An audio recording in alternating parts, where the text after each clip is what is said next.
Okay. It seems like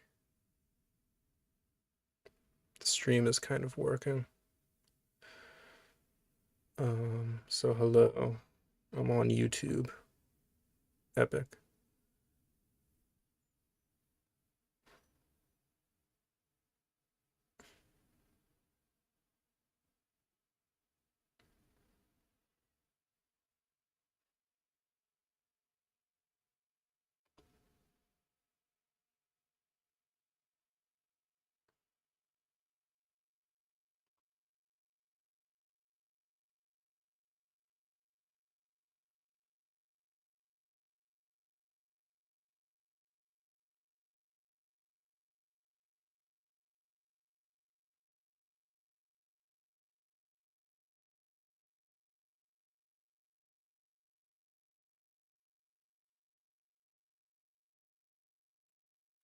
I'm looking at my thing. It says 1 minute out of an hour.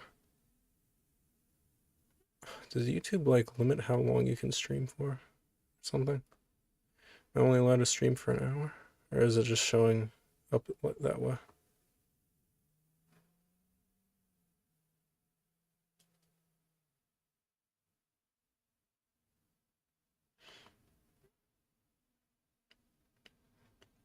Um,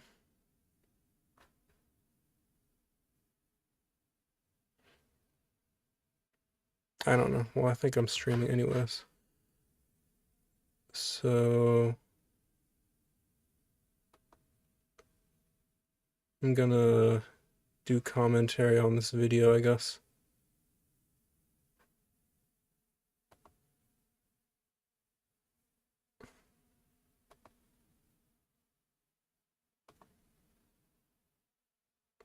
Let's see. What playback speed?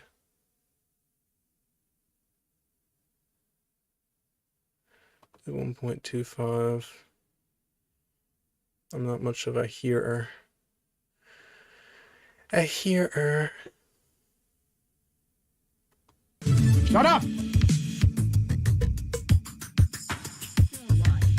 incel? And if so, what is causing it? How do we fix this? Okay, so as you can see, I also have my drawing set up, so I'm gonna draw some stuff.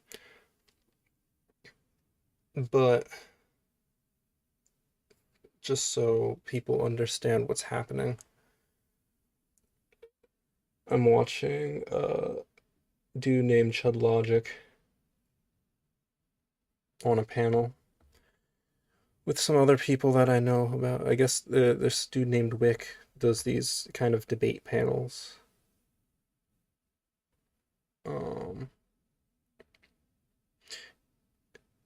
And they're usually about, like, I guess, political. Okay, wait a minute. I gotta be careful. I haven't drawn in a couple days. I shouldn't be overzealous with how I do about making my lines and stuff. But yeah, so he has this dude Wick does what's it called? I think Death of Certainty panel or something. Or that's his channel.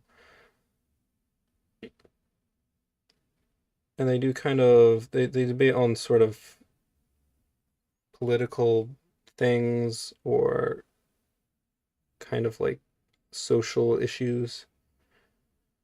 And this current debate is about something to do with incels. I honestly don't really know what's in the video. That's kind of why I'm watching it.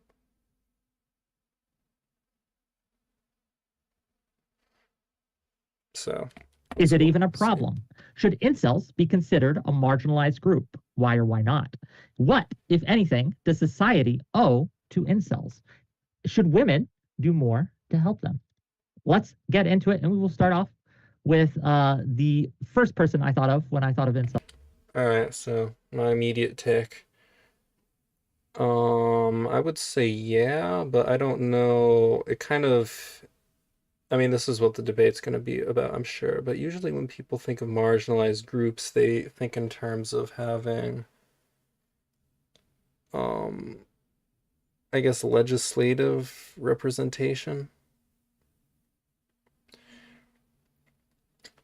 or being like a protected class. Usually when people think of marginalized people, they're like, okay, are you a protected class? So I don't think incels need to be a protected class, like, legally.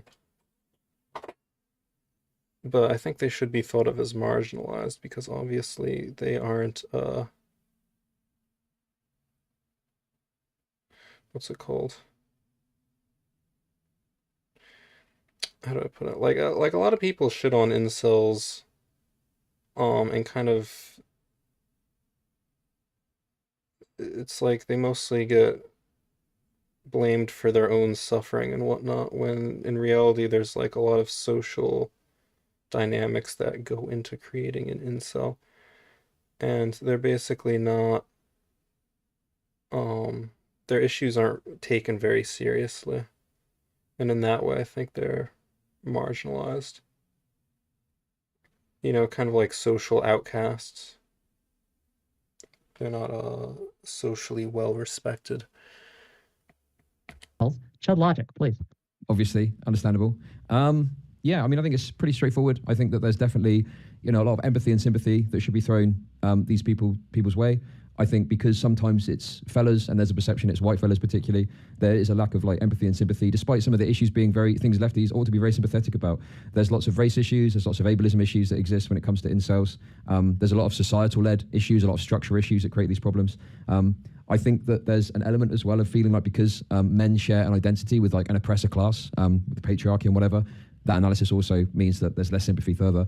I'm agreeing with I mean, Chud. I think that we can be reasonable and we can take issue with maybe some of the rhetoric and some of the memes that come out of these communities, but we can also recognize that there is a genuine concern fundamentally, at the core of that we ought to be considerate of. In terms of like, should women do more?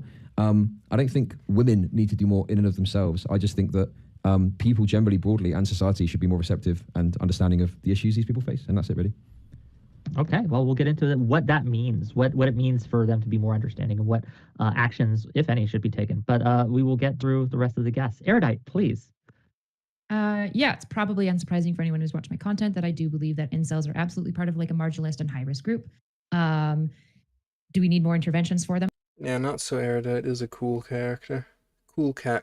I think self-evidently. I don't think any group that has the levels of mental illness and neurodivergence as this group does would in any other world be excluded from services. Do they need special services? Probably only services that are tailored, again, to their mental health needs specifically, which there are lots of those services. We might just need to transition them a little bit to reach incels, especially at home. Yeah, I like how the neurodivergence part's being brought. I didn't even really think about that, but yeah. Certainly neurodivergent people are going to have higher likelihood just because,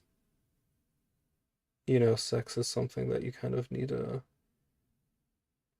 acquiring sex is a social skill, and it's probably one of the more difficult social skills to have.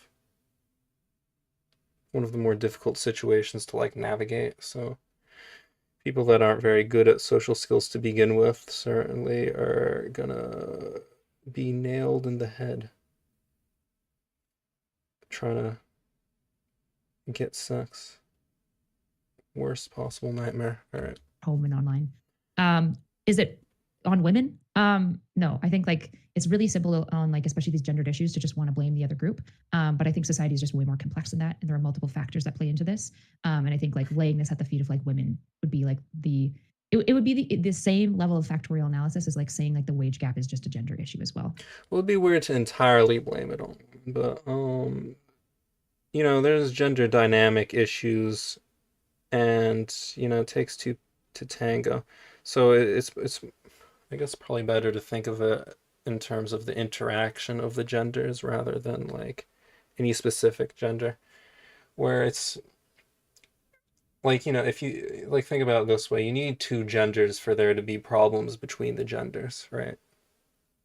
So it's kind of weird to just entirely blame it on women. It's just like a single factor to predict things when it's multiple things that are creating incels. Okay, thank you for being here. Really appreciate you, and we'll get into it in the open. Next up, we have Portland is Burning. Hey, thank you for having me, Wick. Kevin, Chud, nice to make your acquaintances for the first time. The rest of you, nice to see you again. I do believe that I'm on the same side of this argument as Chud and Erudite insofar as incels do seem to be a marginalized and high-risk group. I think that the two main culprits for the situation are the public school system and the healthcare infrastructure in the United States in particular.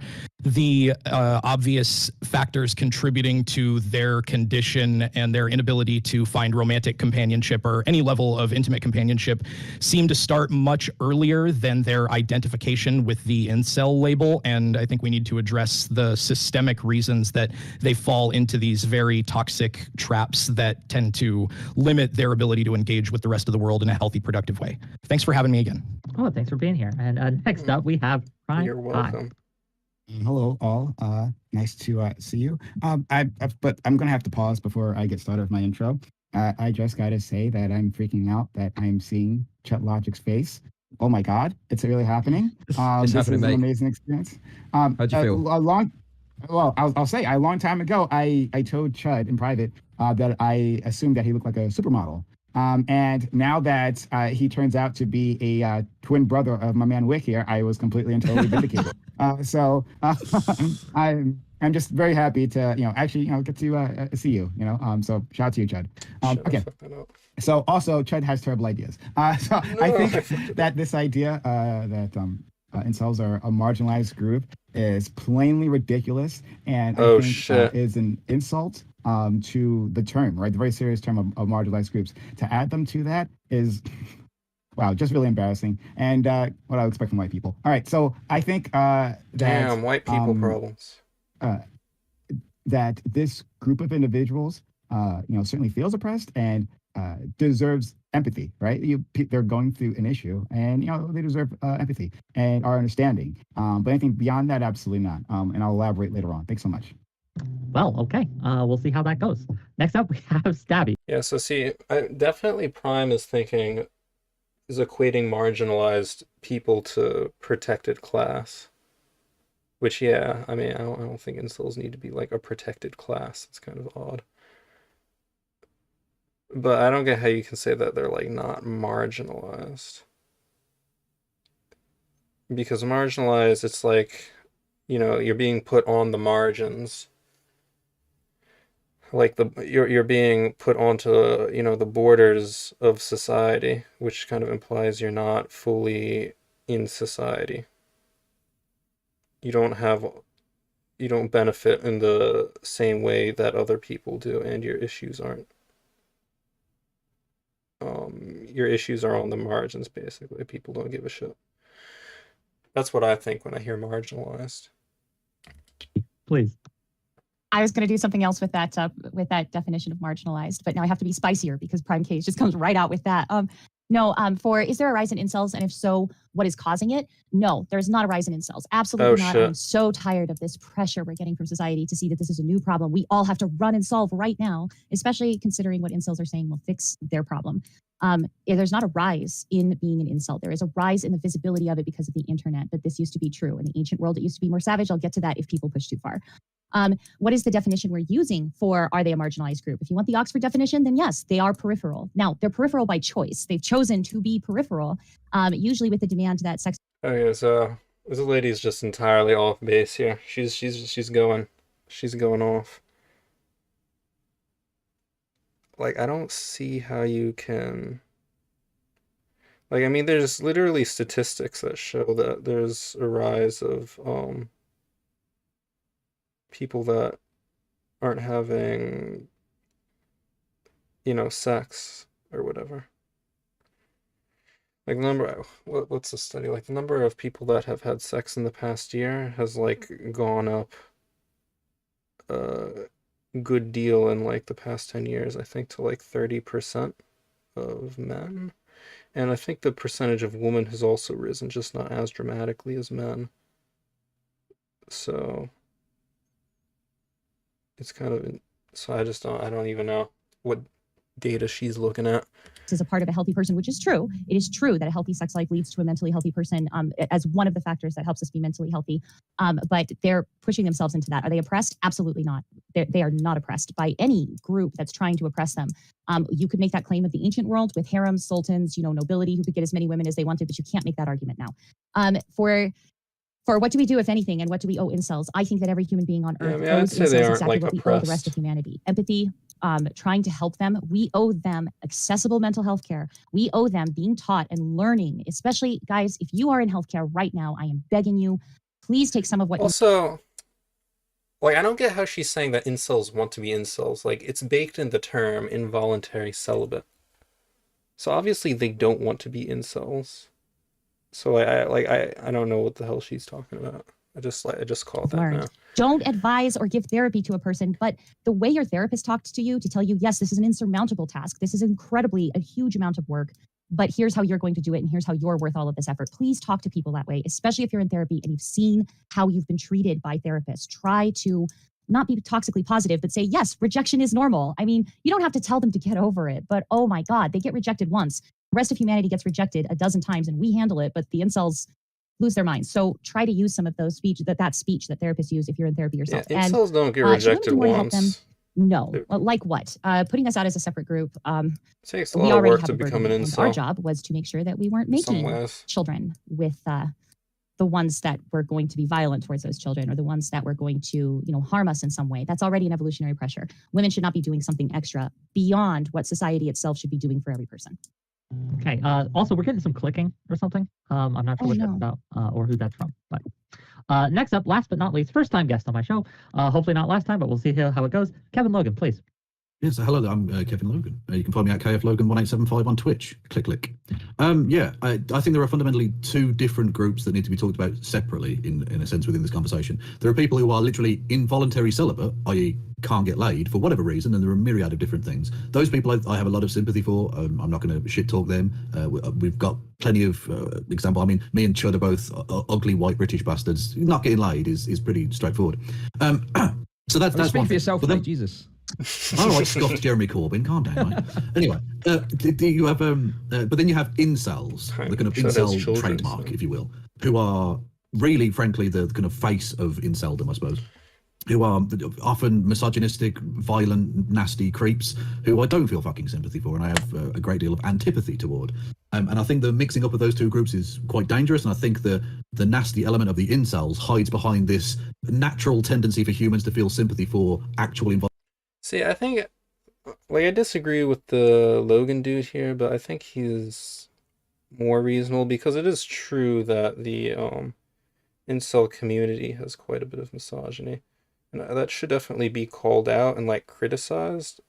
But I don't get why you just, remove all empathy for them, because the people that can't get laid have a pretty big intersection with the people that are misogynistic. Now, I don't know exactly how big the intersection is, but there's definitely a significant intersection there. So it's kind of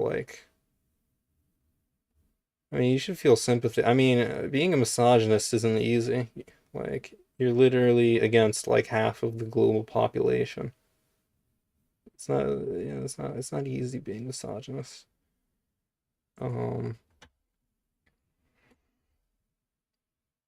So yeah. I think you can have empathy for people even if they're kind of shitty in certain ways. And I think having empathy for shitty people helps you prevent the people from becoming shitty to begin with various, because you can do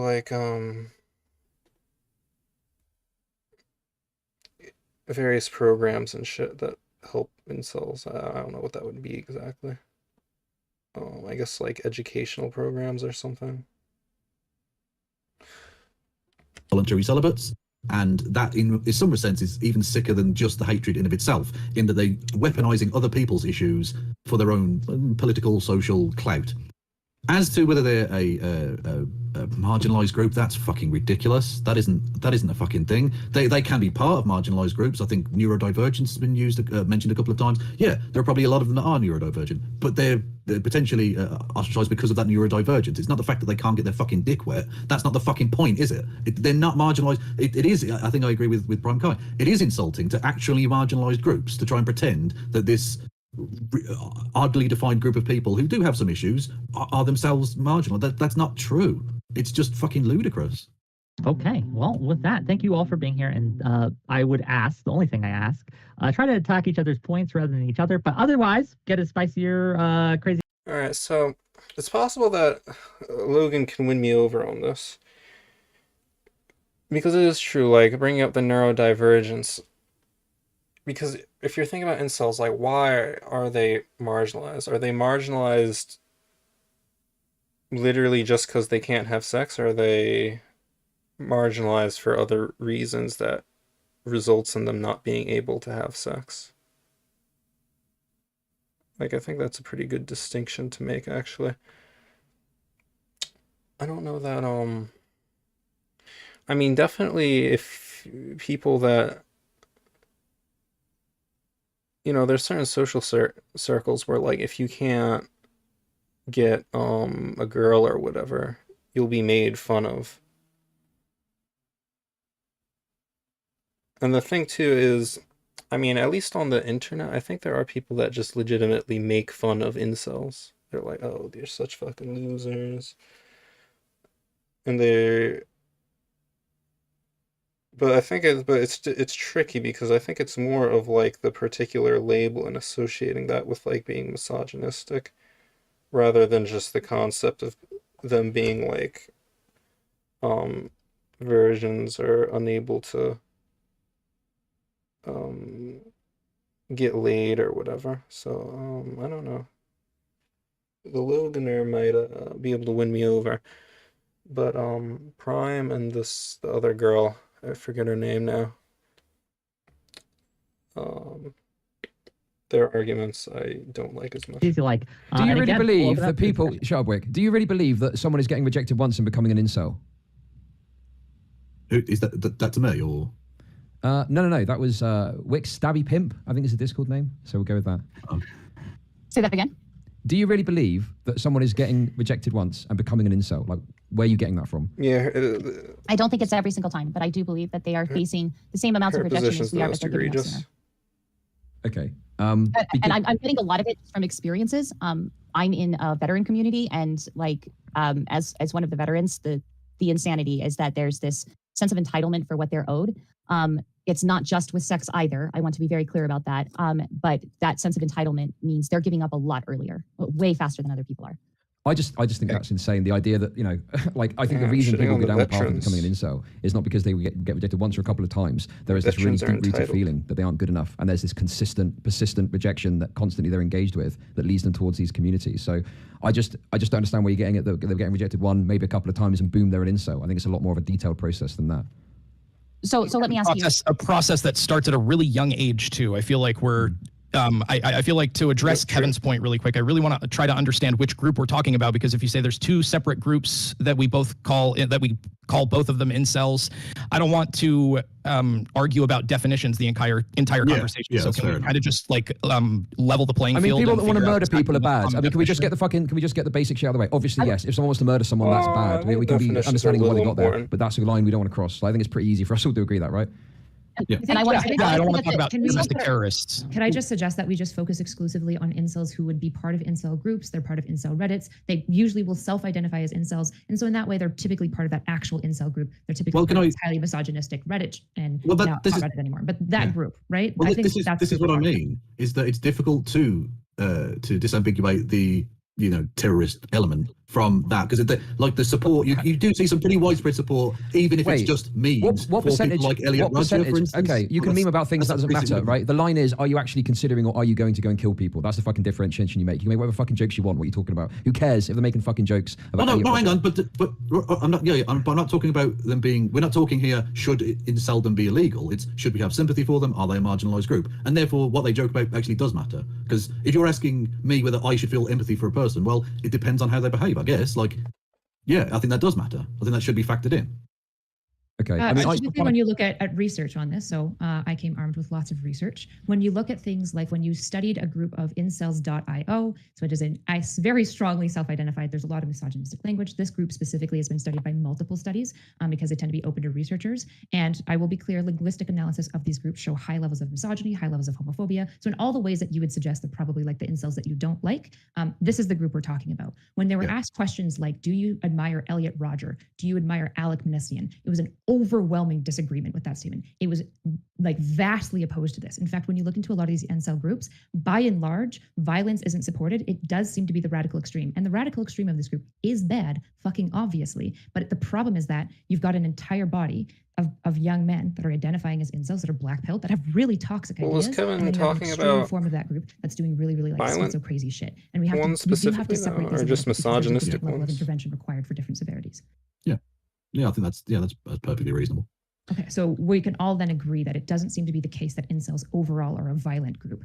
There's radical extremes, but the reason they're not. The vast majority of them are just often lonely, disenfranchised guys. Yeah, and I have a lot of sympathy for those people. Disenfranchised. Ooh, could that be marginalized? Ooh, I don't know. To me, disenfranchised seems like a synonym to marginalized, but okay. We'll see if anyone catches that. To just put a little extra like information into that, a lot of them are teenagers too. A lot of them aren't like fully formed adults, right? A lot of the people that we're talking about either get caught in these rabbit holes extremely young, or they are still extremely young and participating in these kinds of conversations on the internet and identifying with these groups. We know from the experience with like the radical element of it that a lot of the people who engage in the radical behaviors are people who are largely fresh out of adolescence, like post-college age, and are dealing with grievances that they had during like their high school year, like their high school phase of life. So we need to understand and engage with the fact that this problem starts really, really young. It's really heavily associated with things like bullying, lack of parental oversight, and lack of mental health care at a really young age that causes them to fall down these spirals, villainizing them and stigmatizing them to an extreme degree as an entire group exacerbates this problem instead of addressing the issues that create it. If I may interject, just real quick. The reason I asked this question, right? Are they a marginalized group? Is touching on what Portland just said right there.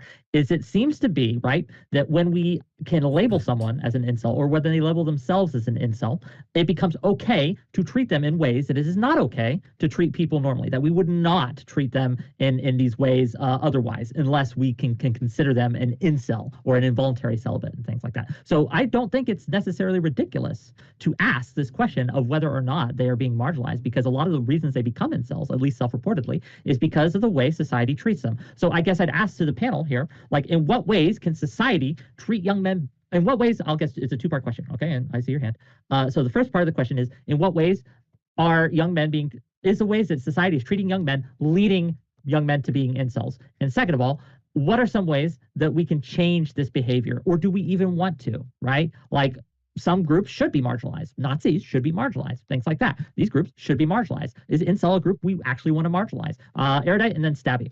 Sure. So I'll just again talk to you guys about the evidence, because you three are fucking wrong and all of the science shows it. So I'll just walk you through, and then maybe we can actually end this debate, unless you want a science data, and then we can do that. So from articles Mayor, we've got articles written by Costello and an article written by Melisenko and team, all outline that when you look at the incel research, there's a paucity of literature, because every single study done into the incel ideology has been biased. It's been linguistic analysis, and it's assumed that these groups are homophobic, all of these things, and that they're not marginalized. And all they did in their research was to look at whether or not they were misogynistic and hateful groups, and never actually considered whether there was any actual systemic issues, oppression, or any of the claims that incels create. So since then, in 2022, 2 articles have come out that are actually taking incel claims seriously and looking at what are the demographics of men that are incels, what are their actual experiences, and what do they bring to the table? Who are these people? 2 studies. So we have about 357 data points in total. I know this, I've looked at all of the literature. What the literature shows you is that these men are disproportionately neurodivergent. They're disproportionately depressed at a 4 times level the national average. They're 4 times level anxious. Is this funny, Prime? Is this funny to you? What the fuck are you laughing? No, it's fucking hilarious. It's fucking hilarious. Yeah, it is fucking hilarious. I tell you what, why don't you read off some fucking stats about black people and laugh at that? How about that? I'm waiting, Chud, I'm not you're rude like interrupting you. her. Why? erudite. Yeah, I was going to let erudite finish. I didn't say anything. That was Chud. Sure. But I think it's Their funny. suicide rates are astronomical. Their suicide ideation rates are so robust that if you go into the threads, they have active. If I was rating these on suicide risk assessment scales, if you read what these people are saying in threads about their own plan to kill themselves, I would rate them all at medium to high risk, if not extreme at some points. These groups are underserved. 50% of them report going to therapy. 10% report having successful experiences within therapy. Compared to the national average, 98% of people who go to therapy experience some level of benefit. So these men are vastly underserved, probably because there's a mixture of neurodivergence, mental illness, also, by the way, high levels of childhood abuse and trauma and bullying. These groups are astronomical on all of these metrics. And if any hold on, if any other group had these numbers, you wouldn't for a second be laughing at me. And it is gross that you are. Oh, sorry. Don't do that with me. I'm sorry. That's not going to work with me. Okay. Trust me. You're not going to shame me with this shit, right? But I'll wait. Absolutely right. That if we were making the same dismissive statements about any other group that you consider marginalized for a lot of the same reasons, you would be disgusted by it. Sorry. What dismissive statements? What dismissive statements? First of all. Second of all, no, I am not arguing that. I mean, what do you mean? What dismissive statement? I mean, Prime was fucking I mean, I guess laughing isn't exactly a statement, but certainly dismissive. White, like, of course, it's a bunch of white people making this argument. Yeah, it is a bunch of white people. I don't know. Okay, it is. I don't know. Okay, so it's one dismissive. Okay, name a dismissive statement. I fucking name. Are black people not incels? I don't understand. I think you said that they're not oppressed. I think the only thing that I don't think they're oppressed. I'm sorry. They are definitely not oppressed. It's been mostly Prime and Kevin who have been dismissive of them. Okay, all right. I'm not engaged with the definition of a marginalized. Portland, we gotta let Stabby in. Okay, Portland, we gotta let Stabby, and then we gotta let Prime, and that's the order we're gonna go. And Kevin's been addressed, so we're gonna let Kevin respond as well. I'm going to stick to what the online groups are saying. I agree with us that we should not be talking about the group that it just didn't get sex since last Wednesday, and we should not be talking about the group that is murdering everybody. We should be talking about the online group and what they're saying is a solution, and what they're saying is a solution is sex, and they are 100% wrong. You were the one that was saying an incel is someone that got ejected once. You're the fucking retarded. Wait. How is sex, like, not a solution? I don't understand. If you have a problem with being an incel and you get sex, I mean, of course it's not going to, like, solve all of your problems in life or whatever, but certainly you'll get, like, some validation from it. Because, I think that's why incels get fixated on sex. They view it as, like, some kind of social validation.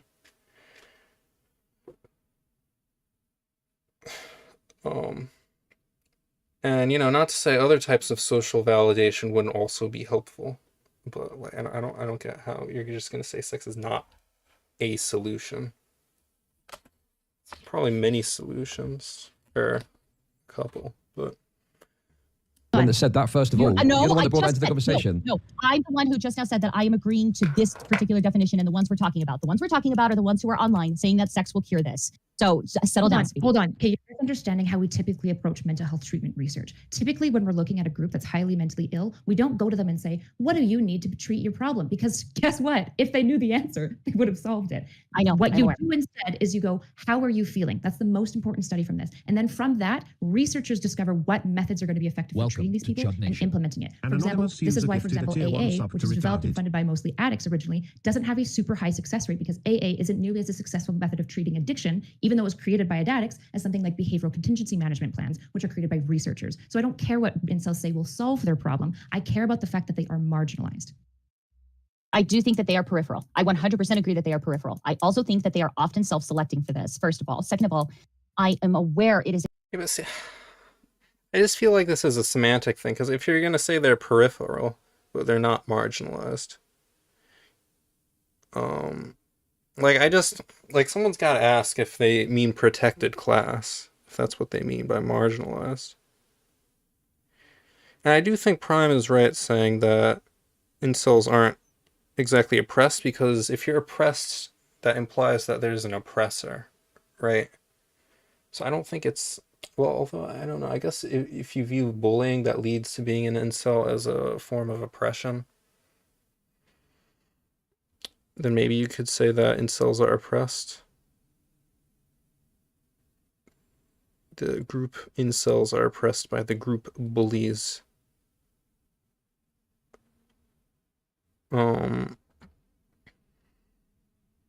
But I do think that it's kind of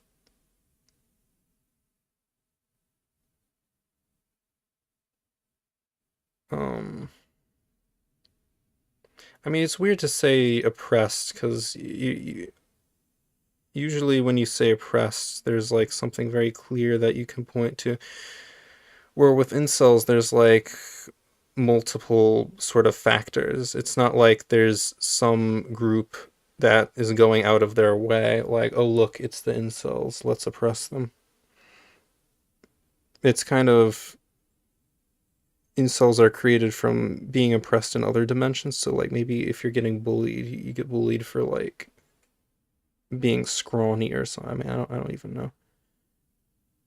And then that leads you into being an incel.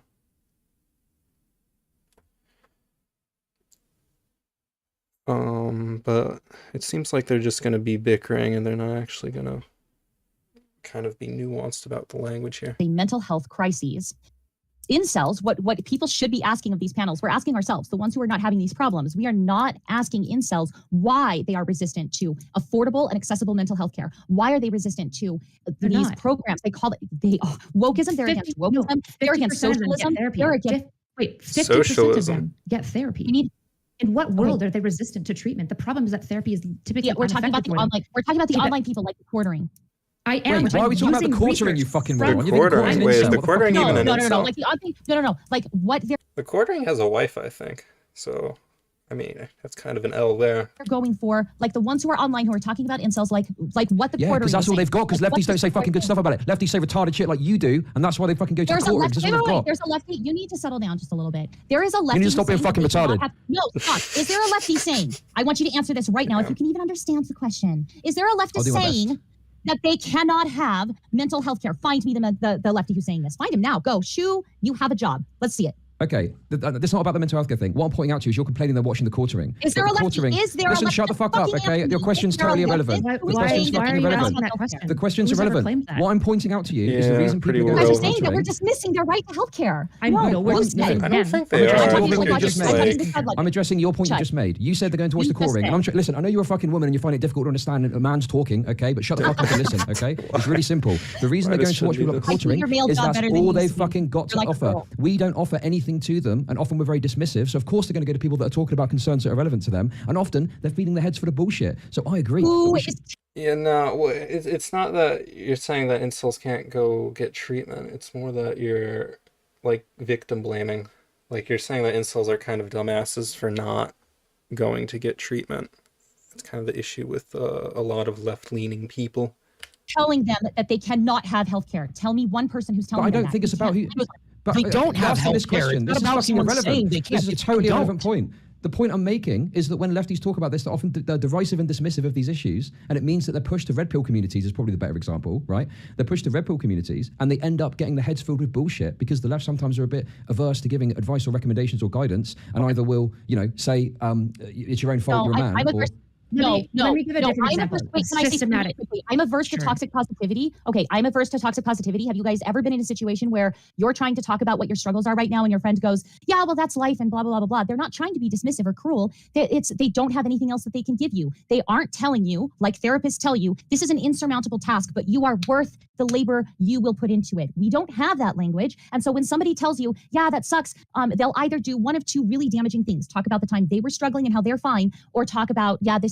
All right, so what I'm getting from this is that she's a bootstrapper left-winger. And bootstrapper left-wingers are left-wingers that see all the other lefty people go on and on about systems and shit, and they're like, well, on some level, you need some kind of motivational advice to, like, do shit.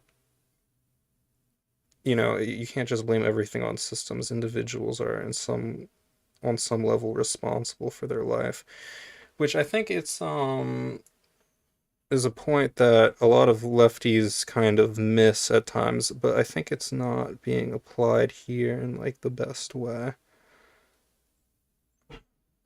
because she winds up just kind of doing the right-winger thing where you're like so concerned with what's it called? The bootstraps or whatever, and self-improvement and personal responsibility that you're not able to kind of recognize the social issues that are going into this problem, and you're unable to recognize the aspects that maybe aren't under the incel's control, and why it's not kind of like completely unreasonable that they're in the situation that they're in, even if you kind of disagree with them ideologically. This is normal, this is life, and be incredibly unhelpful. That's Okay, it. That's the problem I'm seeing. Can I give you a comparison group? Okay, if we want to talk about marginalized groups and mental health care, that's something that I know a lot about. So like if you don't mind, I want to make a comparison. Nobody would sit down and tell an Indigenous person that there isn't marginalization and systemic problems in the mental health care delivery and say by saying, nobody's telling you not to go get therapy. Of course, people are saying Indigenous people can go get therapy. The issue is that typically therapists who treat them are white and have no understanding of their culture. And so there's massive cultural gaps that the client has to basically catch their therapist up on to even understand their worldview. There's also a lot of systemic stuff. For example, they might not feel comfortable with a white counselor or the institution itself because they've been actively harmed by this institution for a long time. When you look, for example, at incels, it is obviously not the level of oppression that Indigenous people have experienced, but they report very similar struggles. For example, their therapist typically is a woman who has no conception of their experience or the culture or the problems that they're coming from. And the humanities as an institution itself is deeply biased and hateful against these groups. And this is shown in the literature. It is shown in the research that's being done on these groups. So of course they're having a hard time finding good therapists. Their therapists don't understand their issues because most therapists are women who don't understand incels and feel uncomfortable with them, which is fucking fair, by the way. And also the actual institution itself doesn't care about this group and is actively villainizing them within research itself. Okay, I do want to give other people a chance to get into. I've been waiting. Kevin, I know you are. Prime, then you will go exactly after that. So Prime will get a chance to speak, and then you, Kevin, can respond as well. Kevin, if you have a camera, I can't see you if you're raising your hand. That's the issue. No, that's fine. Because my camera's through my OBS, so we can't go through the Discord. Sorry. Okay. Okay. So Prime, then Kevin, and then we'll get other people. Bro, you can just turn off your camera. Do you know how a virtual camera? I know if I can. I know I can. Yeah. Oh, okay. I'm sorry. I just. I'm only playing. You're all right. Okay. So I'm glad that our friend Erudite gave us that data about like the group of like incels and like what they experience and the I guess the various ways in which they face mental health troubles. Right. It's useful to mention, a lot of these people are neurodivergent, right? There's a high population of divergent individuals. Okay, great. That's something I can work with. Right? Like a neurodivergency, the people who are neurodivergent are within a marginalized group, I think. I think we can look at that and address that separately. When we make incels into a quote unquote marginalized group, that implies they need some sort of special treatment, that there is something beyond simply providing. Well, see, according to Erudite, they kind of do because, and this is actually something that I wasn't considering, but incels going to therapy, like, the therapist is kind of not like a one-size-fits-all. Like, therapists aren't exactly robots. You kind of have to match the therapist with the individual. And there's certain situations where, like, as Erudite was saying, with the native people and, like, white therapists, there might be a disconnect in culture where those therapists aren't really able to be very helpful to native people. So, with the incels, they kind of do need special treatment, or at least like special like incel therapists, right? In order to help resolve their problems. But now, let's see if Prime is thinking in terms of like legislatively, they need to be treated aside from neurodivergence. Because, a neurodivergent person isn't necessarily an incel, so they might not. You could have a neurodivergent therapist that isn't necessarily good with incels. There. Great mental health care and support and counseling that society needs to do, right? And as we do with other marginalized groups, right? We listen to them. We listen to them, and we take their wants seriously, right? I mean, if we want to create a more equal society, what incels are asking of us is plainly ridiculous, right? That's what Stabby is trying to get to. That like, well, okay, that's dumb because it's like even with marginalized groups, there's like asks that they have that might be unreasonable, but obviously you listen to them, like you give them the time of day, allow them to voice their concerns. But there's certain things that marginalized groups want that are kind of like just not going to happen, like black people with reparations. It's kind of like good to listen to it, but it's kind of like logistically speaking, very unlikely to get that passed. So I mean that's one. And I'm sure I can't think of others off the top of my head, but there's certain things that marginalized people want that are just like abolish the police. Although I don't think most black people actually want that, but you could look at that one and be like, okay, that one's kind of unreasonable, but I hear what you're saying. There's like some police issues, so let's work on that.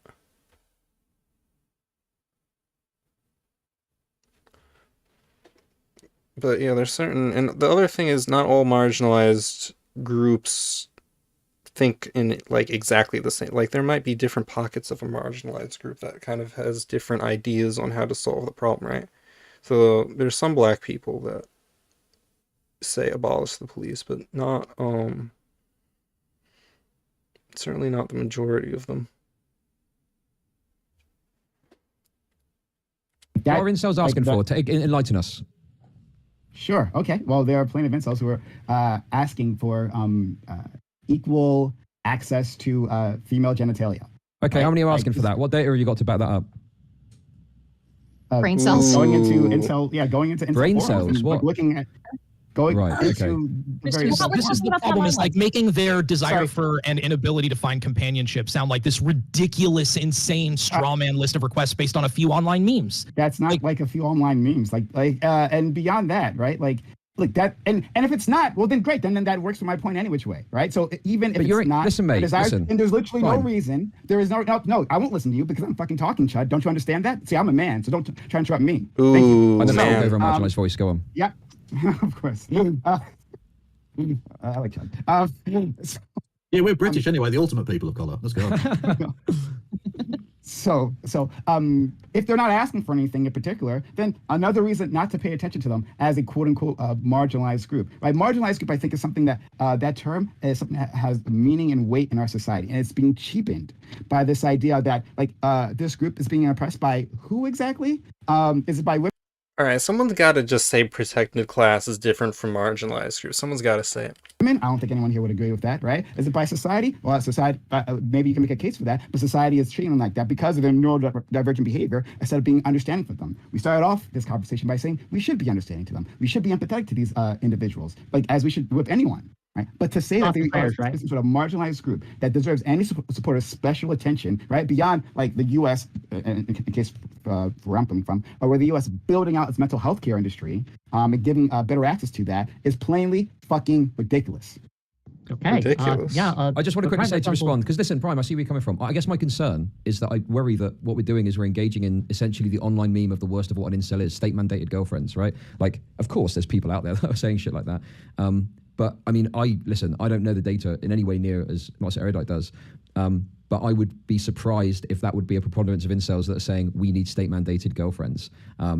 Maybe I'm wrong, but I think that there's probably more realistic things that people have got in mind that they're actually looking for. I agree that I think the healthcare thing is, of course, a fantastic thing, to look towards. But for me, it's like, well, what's the in-between? Because America's not going to have state healthcare anytime soon. So is there anything that can be done in the meantime? And my perspective is anything the left can do to promote ideas that are going to help these people and give them something to bite into so they don't end up listening to the red pill shit and going down a totally crazy path. It seems though that all your advice can be copy and pasted just for neurodivergent people in general, for people who are depressed, right? We should have more. There's more complicated things going on. Like I agree. People. Okay. What about where race and neurodivergency intersects? So you've got, say, an Indian man who's autistic, right? I think that's a very unique intersection. Indian men are perceived in a very negative way in the dating market. If you're also neurodivergent, that creates an intersection of basically hopelessness. The Bobs and Virgin men basically ruined dating for Indian men for a generation. I'm memeing a bit, but in all seriousness, yeah, there's a very negative perception.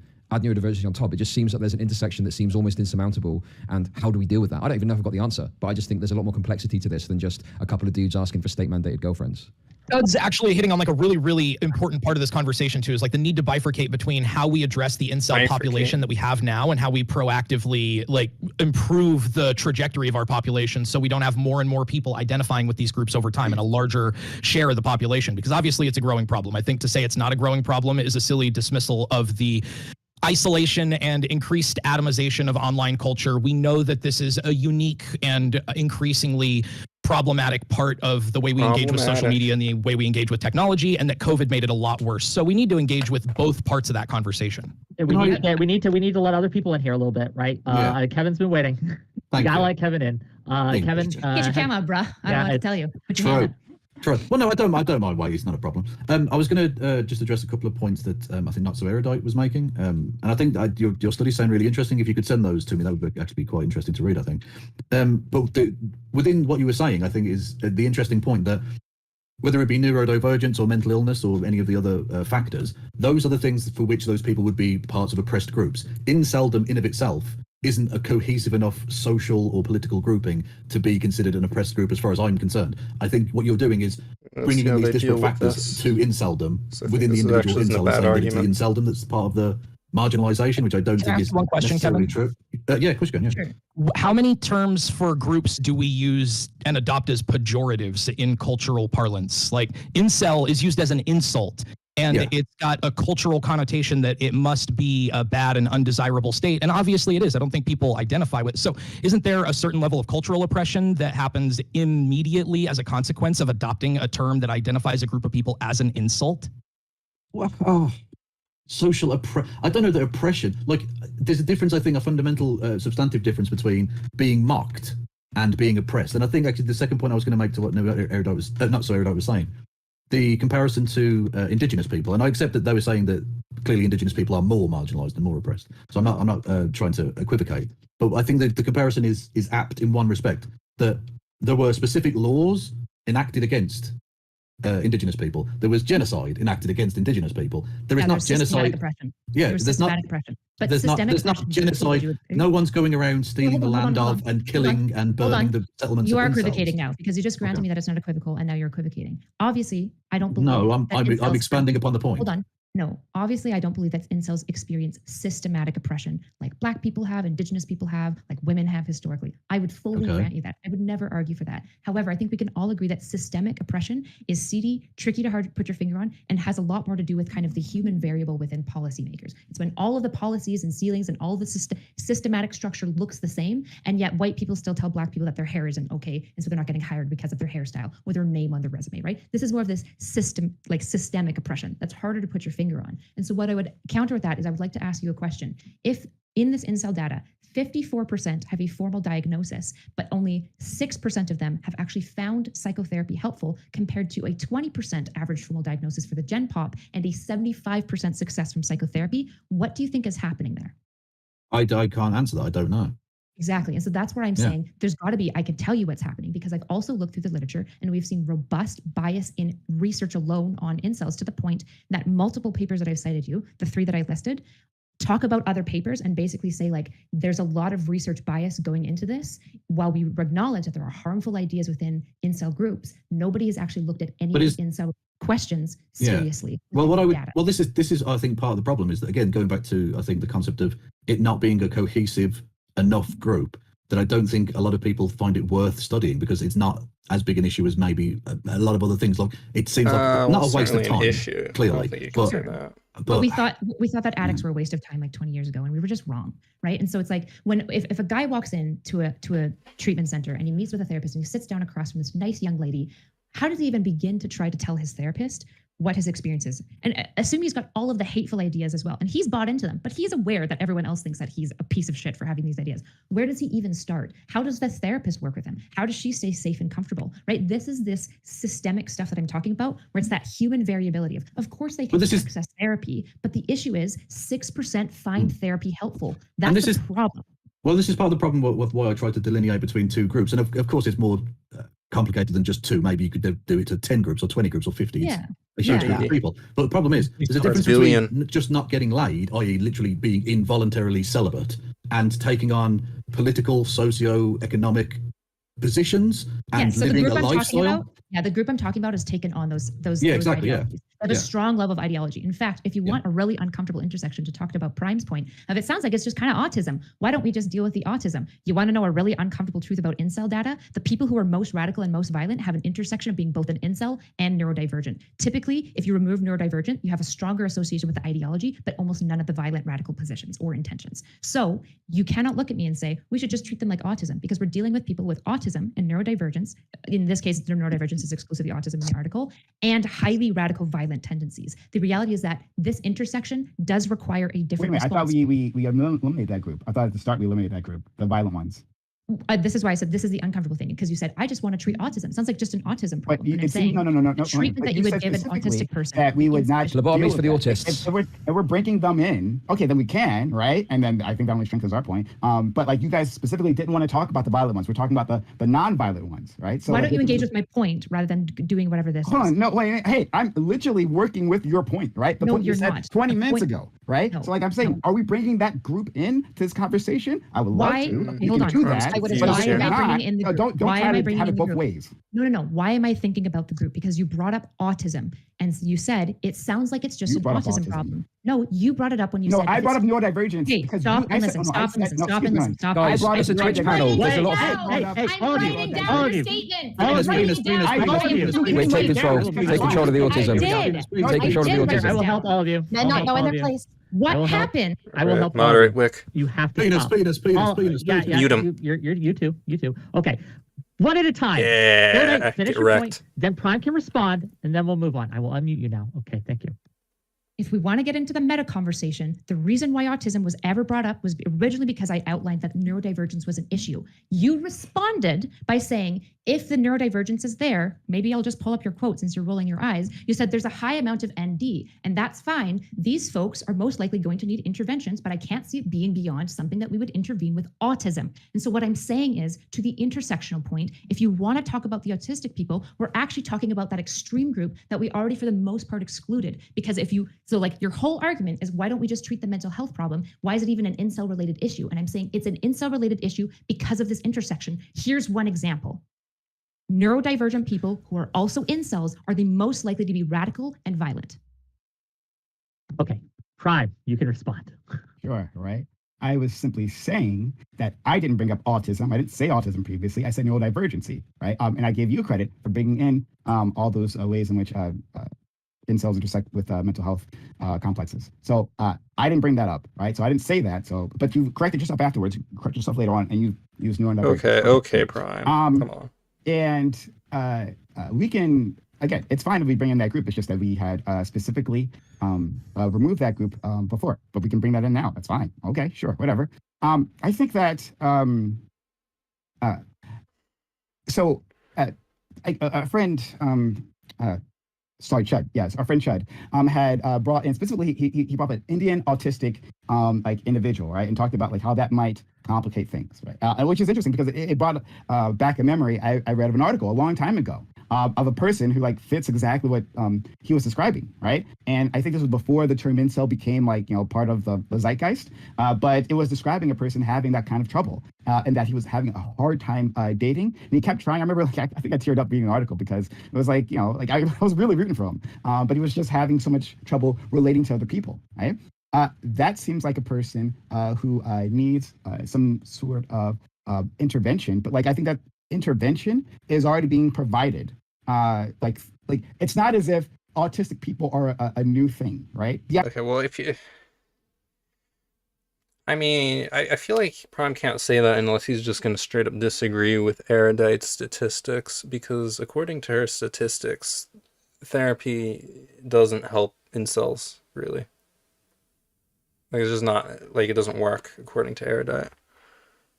So, I mean, if you just, like, you literally just have to disagree, like either Erudite's, like, bullshitting or she's interpreting the study wrong. From everything I've seen, Erudite's kind of a nerd, so I would that does has some kind of science bachelor, so I probably would trust her more than most people to be able to interpret the data of a study correctly. But I mean, according to her, most incels have a much lower rate of like therapy actually being helpful. So it's kind of, now here's an interesting thing that occurred to me that could discredit Erudite, where she's saying, okay, you need like incel specific therapy. That's kind of the, I think, seems like the point Erudite's getting at. But now we have the example of like the autistic Indian dude that became an incel. It could be that like all these different groups are resulting in inceldom, but like the actual fix is gonna be a bunch of different pieces altogether. So like maybe you have a therapist that's really good with autistic Indian guys that can't get dates or whatever, you know? And maybe it's like a bunch of other intersections that lead to the incel, so you don't need like an incel specific therapist, you just like need more therapists for other marginalized groups, and that might maybe help resolve the issue.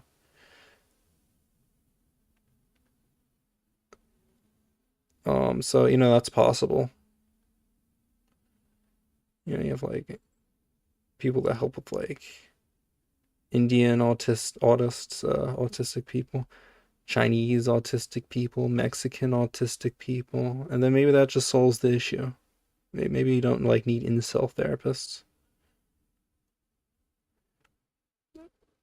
But now my guess would be that you still would probably want to have incel therapists, and at the very least there should be like some research put into it, to see if having incel specific therapy is like a thing that works. Idea of incels, right, in popular culture is a new thing. But like autistic individuals having trouble in the dating world is not new. We have resources for that. We have resources to tackle that. Do you think that's sufficient? And I want, what do I think it's the resources that we give to people, right? No, I can already answer you think that. No. Okay. Of course not. No. So you would be okay Yeah. with society making some changes to Dude. give special consideration if we want to use that. No, I didn't say that. Don't add that to me. I didn't say that at all. I said the resources that are available are not sufficient, right? What are those resources? Mental health, to have a mental health apparatus that can deal with the myriad issues that people are facing within our society, right? I would like to build that out as a socialist, right? And we've talked about it many times in the stream. You know that, right? I've already said I want to vastly expand the mental health industry here in the States. So yeah, we don't have enough resources available, but I'm not asking for some sort of special treatment. Okay, but this is so weird. If you want to expand mental health resources, then why do you have like an issue having mental health resources specifically for incels?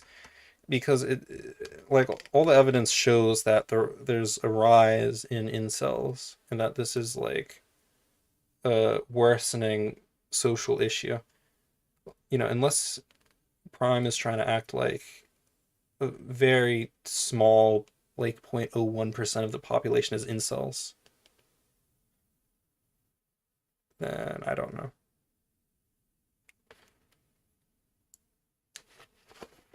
Wait a minute. Uh-huh.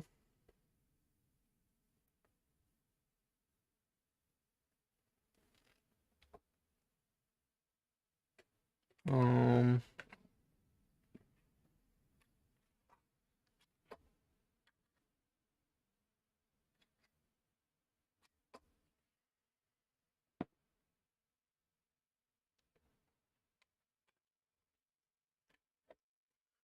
My Bluetooth got fucked up. Give me a second.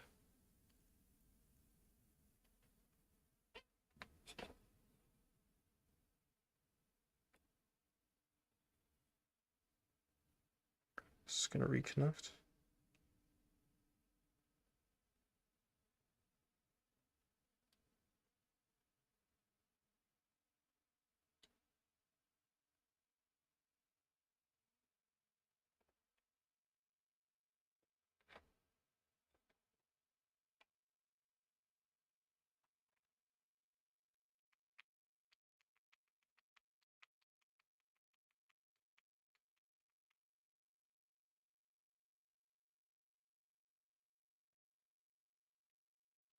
For this one particular group, which is not marginalized. And I guess the final thing I'll say, because I'm taking up a lot of time here, is that like I don't believe that that okay, you know what? Let me get back to that because it's gonna be a longer conversation with Erudite, so I'll wait. Okay. I would love to respond. So I would fully grant you that we need more resources, particularly in America where there's not a lot of free mental health resources. I'll just grant you this. I will push back on the intersection. Say I have a client, right? Say I'm doing research study and I have a group of people. Let's say let's just call them purple people. So they're just a distinctive group. We do a bunch of research. A lot of them are getting therapy, but they are saying that therapy is helpful to them at a 12 times lower rate than the general population. Do you think that maybe as therapists, for example, and as a field, we should maybe figure out what's going on in this purple group to figure out why the same services are vastly under helpful? Get fucking wrecked, Prime. Get absolutely. wrecked. In fact, I disagreed with Kevin. What Kevin said previously. I think it's absolutely worth investigating this because we don't know. Like I agreed with your.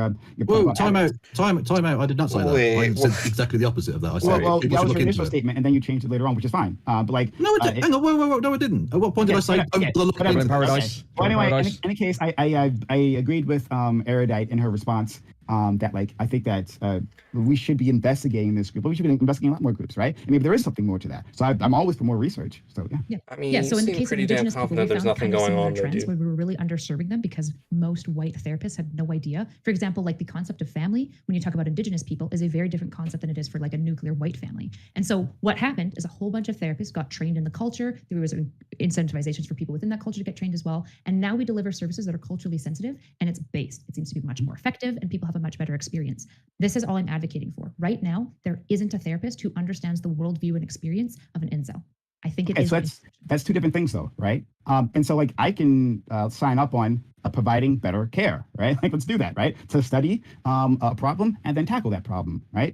But when it comes to calling them a marginalized group and implying that and equating them in any sort of way with like actual marginalized groups, right? When what we're seeing simply is, mostly at the very least, is an expression of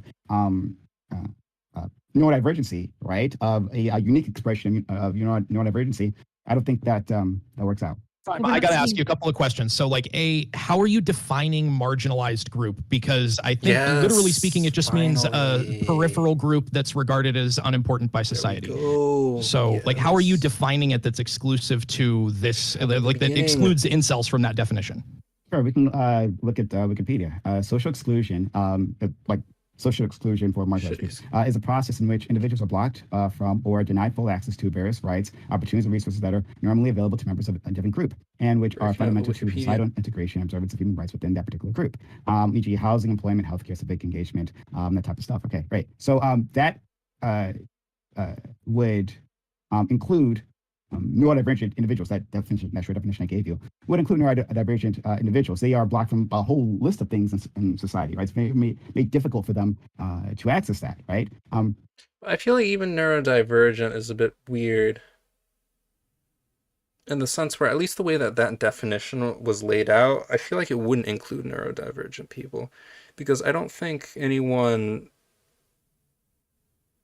like looks at someone and is like, oh, they're neurodivergent, I'm not gonna like hire them. I think they look at them and they like, they do some weird shit because they're neurodivergent, and and people are like, oh, well, this isn't good for my business. Whereas, with black people, it might be in the past,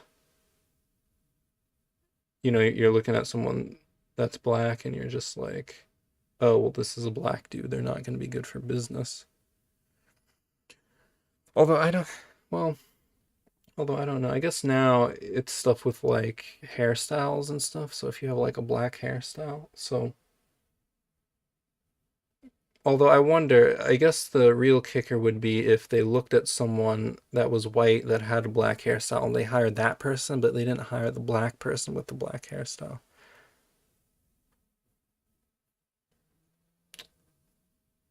Because then it would be like, yeah, they're definitely oppressing black people. Instead of like maybe you're oppressing black people through the oppression of like certain features associated with black people.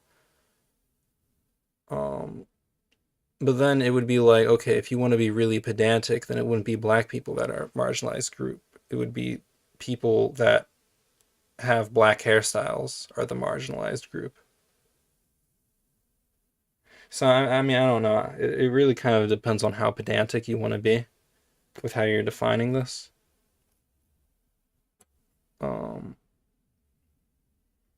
like I'll agree with Prime in the sense that generally when people hear the word marginalized group, they're thinking in terms of like protected classes. Although I don't think neurodivergent people is like a protected class. I don't think. But yeah. My problem with incels is that like it seems like they are looking at a Venn diagram. They virtually completely overlap with a neurodivergent people who simply don't take that title. And like if we say they're a marginalized group, that implies a societal response that is focused on like the heart of the identity rather than like the heart of the issue, right? So the heart of identity. So let me explain what that is, because I'm sure it wasn't clear. But the heart of the identity being like people who lack access to sex, right? That implies a policy prescription that deals with that, right? Rather than simply including them and neurodivergent, right? Which is the heart of the. But you're doing the thing when you say. Can I just ask the question? State humanity girlfriends. Sorry, go on, Kevin. You haven't spoken. Go on. Okay, just No, I'll let you go, Kevin. Just real quick, housekeeping here. I'll let you go, but then we got to get Stabby in here. Yeah, sorry, yeah. I just wanted to ask a quick question to, well, I suppose to everyone, but mainly to Prime Kai. Do you think it sounds almost like what you're saying, and I don't think I agree with this at all. Do you think that the incel nature of these people is an outcrop or a symptom of their neurodivergence? I think it's a possibility. I think it's for some of these individuals, right? Because not all of them, I think, we would consider neurodivergent, right? So, yeah, I think for some are not neurodivergent. Just to be clear. Yeah, that's what I'm thinking. Like, because could you repeat that? 70% are not neurodivergent. Yeah. Okay. Exactly. Yeah. Yeah. So I think for some of these individuals, that's certainly the case, right? And then for others, then it's even worse for this other group because they're not neurodivergent. Okay. All right. Well, again, I'm willing to study the problem as to what the issue is, but I have not seen anything evidence that tells me that these individuals are oppressed systemically in a way that matches any other marginalized group, right? And there's like not just race as a marginalized group, right? There are other social. There are definitely structures in society that have an oppressive effect on men, and like dating apps, for example, is probably one example of that. Dating apps are skewed very heavily against men, and the way that algorithm works. But I'm just pointing out where there's a dynamic that exists where the deck is stacked against men when it comes. If you look at all the information and research about it, because of the fact there's so many men on there, because of the way the algorithm works, particularly certain types of men that aren't conventionally attractive, men that aren't white as well, all comes into it. And I think the problem is we're looking at this from the perspective of like men or incel, but I think it's all intersectional, right? If you want to use the fucking correct language, it's the intersections that are important, right? Like if you're a good-looking guy, you're probably going to do fine on a dating app. If you're a neurodivergent Indian guy, you're probably ugly. You're going to get fucked, and not in a good way. But you helped make my point for me. Thank you for that, right? Because that is a disadvantage that I, as a man, right? I'm not one of the super chats. I think maybe you guys might have guessed that, right? I don't have a lot of luck on dating apps, right? But I would not call myself oppressed specifically because of that. And so even when Erudite tells us about individuals. Yeah, this definitely feels like it's mostly a language disagreement, minus the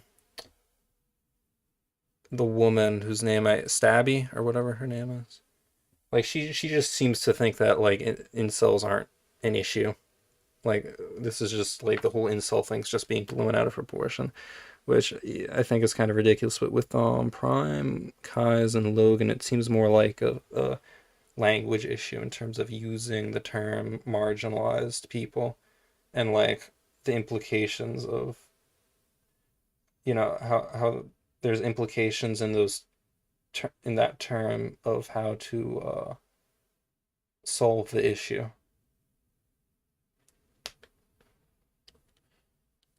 Whereas I think ChudLogic, Not So Erudite, and the other dude aren't using the word in as strict a way as Prime Kai's and Logan.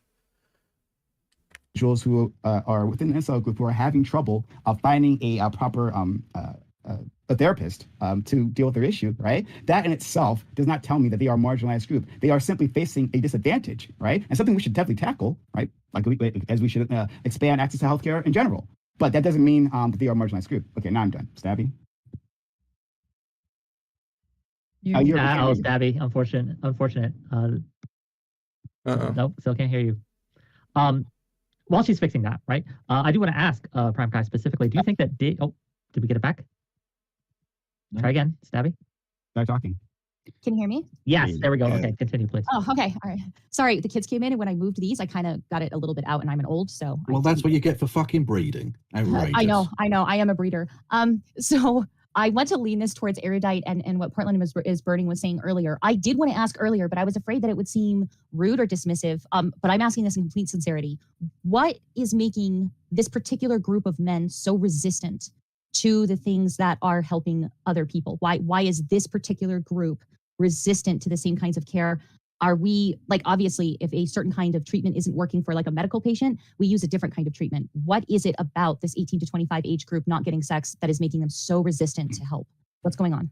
I mean, it's probably a really layered set of social conditions that produce that kind of behavior a lot earlier than 18 to 25 and start a lot earlier in the like pubescent developmental process. I think that young men in particular start dealing with identity, anxiousness, and fear of rejection and stuff pretty much immediately as they start entering the dating pool in probably age 13 or 14. And once you start like feeling like you're falling behind, speaking from experience, I think that once you start to feel like you're falling behind the pace of your peer group around that age, there can be a lot of social pressures that exacerbate already bad tendencies and create an increasingly desperate sense of isolation that leads to these conditions being a lot worse once we start to identify them as incels in like the 16 to 25 group. Why are black people so resistant to programs to help other black people?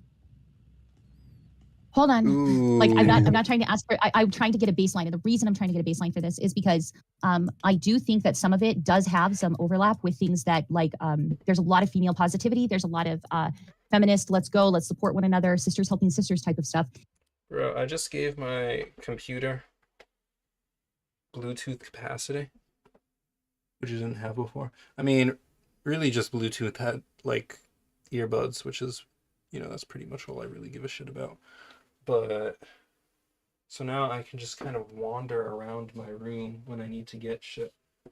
And I don't have to like unhook myself from the apparatus that is my computer. Alright, so I'm done with this drawing. So now I think I'm gonna do something a bit more abstract looking. So I'm gonna get another sheet of paper.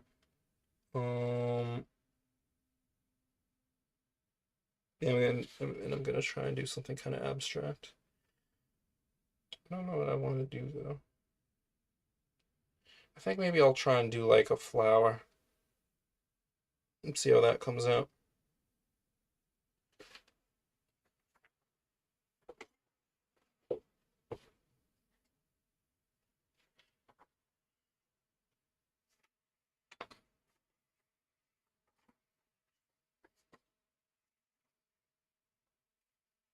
Alright, I'm gonna let this keep running.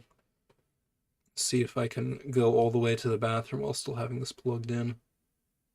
And as much as it's cringe and we all want to like kind of ignore that stuff sometimes, I think that there are some of these problems that have a complete lack of assistance and help from men. I would like to point out that fear of rejection, like so many times I was saying, like Erudite was saying that they might not have a therapist that understands what they're going through or who's been through what they've been through. I said earlier on another site today that Jordan Peterson, this being his actual field of expertise, him saying this is the kinds of therapy that can help you. This is where that we can help you here. Like that would go a long, long way, and that was pushed against, viciously pushed. Isn't therapy very expensive and hard to access in the United States? I mean, I hear all the time about how bad healthcare is. Well, maybe that's a problem. I don't know. Just shooting in the dark. Yeah, well, I was just going to.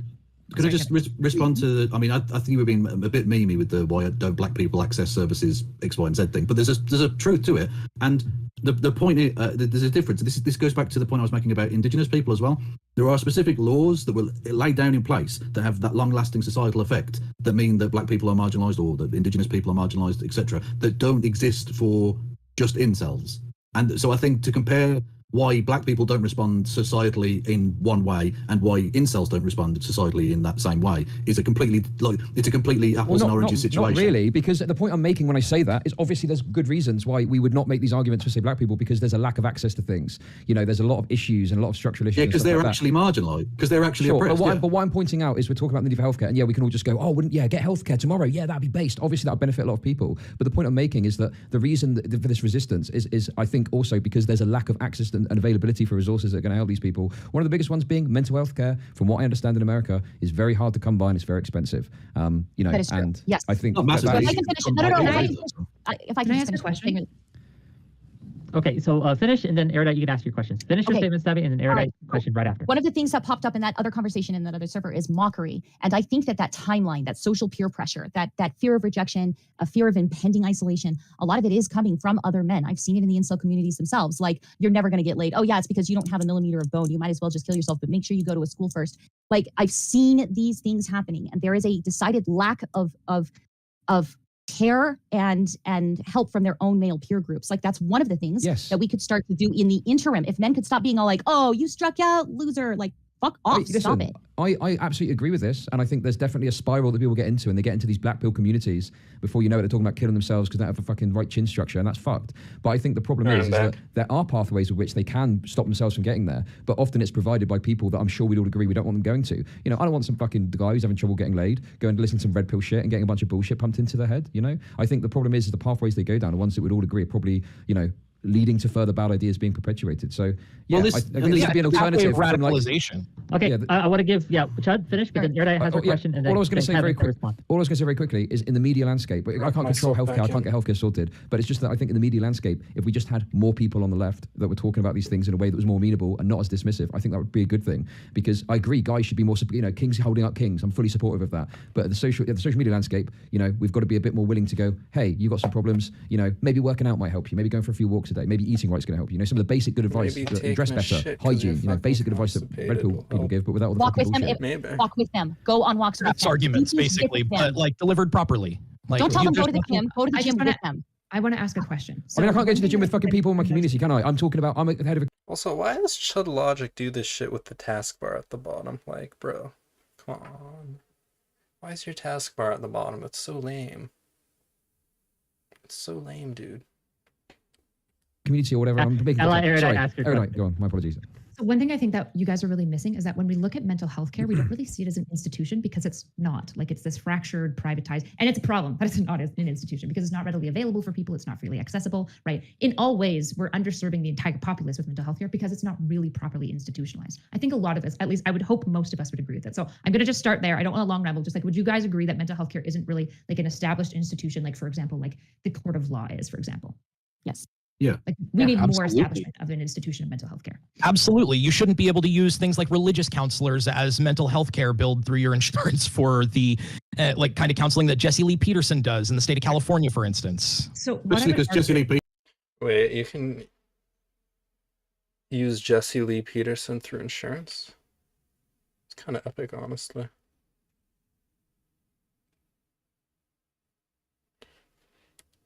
Peterson's kind of counseling is I'd illegal. be careful with that. I'd be careful with that. What I want to point out is I think why we aren't seeing this easily pointable systematic oppression against, for example, I would argue men, is because mental health care as it stands isn't really an institution that can do this. However, what we do see in mental health care is all of the building blocks for an oppressive institution. What would you say if there was an institution that has always had highly biased research towards a group, that has dominantly used more so the opposite population group for its research? So it mostly uses women in this case for treatment care samples, and then it just generalizes across the growth. It also has historically treated your group specifically like a villain. It has talked a lot about concepts of patriarchy and misogyny, and in all ways it has painted you as a bad thing, and it has never actually ever uniquely looked at your population as a unique, distinct group and tried to consider what the problems are. I think anyone would look at this institution and be like, it's kind of being a little bit like, there's something, nothing else, a little sussy going on here. What we see in mental health care is a vast underservice. We're getting an echo. I'm just sorry. We're getting an echo from you, Stabby.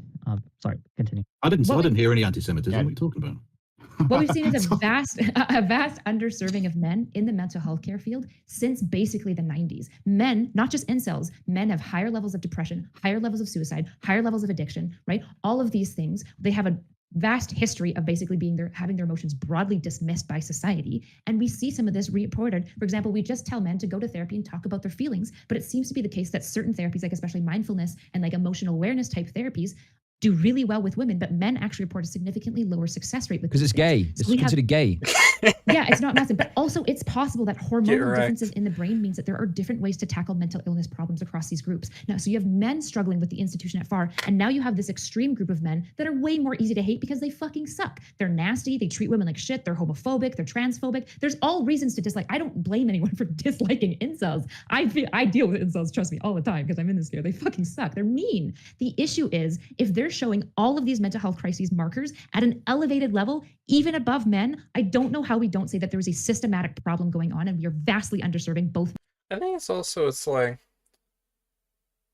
I don't know, it's kind of lame that like the term incel has gone from being just like a descriptor to like a ideological identifier. Because like when I use the term, I usually just use it descriptively, but you know, like I hate incels. Obviously she's talking about people that are like adopting incel ideology or whatever. So it's unfortunate that those terms mean the same thing. Men and distinctly incels. I guess instead of saying incels, you could say like sexless men. And then that's like the descriptive term, and people know what you're talking about. The worst problem, just if I may interject a little bit, right? And no. I see you all. Oh, I will mute you again. What kind of chair bullshit is this? Okay, look, this is going to happen because it's my show. I think that the worst kind of problems are the problems that are very hard to pin down, the invisible issues, the ones that we don't acknowledge, the ones that we don't see or refuse to see, right? There's none so blind as those who refuse to see. I think this is happening here. I think because men have had it so easy for so long, right, historically, that we think that they cannot, that this is just some kind of come up. It's the balancing of the scales that now that they have to deal with these issues. And I think that it's causing a lot of problems, right? Like it is easy to be sympathetic towards people who are struggling. But every time, right, I try to have these discussions, every time there is at least a few people who say, well, women have it worse, or this group has it worse, or yeah, sure, they have some struggles, but what about these groups? They have it worse. And it becomes almost impossible to talk about it. Sorry, rant over, back to moderating mode. Go ahead. Can I just add something in there? I don't think anyone's ever mentioned in this conversation so far, which I think would be an enormous help, and I don't know how to bring it about in the slightest, but the feeling of sexual entitlement that a lot of younger men have drilled into them by societal forces, I think is really, really fucking toxic and poisonous, and ultimately leads to the feeling within a lot of young men that if they're not getting sex, A, they're being shortchanged by society in some way, in a way that they're not, and secondly, that they're less of a man, and therefore they act out in ways that are... That's the biggest one, right? The people who make us feel the most shame are the people that we like to blame. It is absolutely, that is absolutely a factor. I would never dismiss that. Absolutely, we see high levels of self-victimization where incels do identify as basically being like, everyone's against me and I'm always a victim, which is toxic. That's a really toxic worldview. I haven't seen any studies on entitlement, but I wouldn't be surprised if we saw elevated levels of entitlement. And the entitlement does come from a culture that says, if a man doesn't have sex, he has no value. And the issue is that this is a deep, deep societal norm. And you could argue somewhat of a biological norm as well that is hard to disentangle. And that doesn't mean the solution is forcing women to have sex with them. That's obviously not the solution.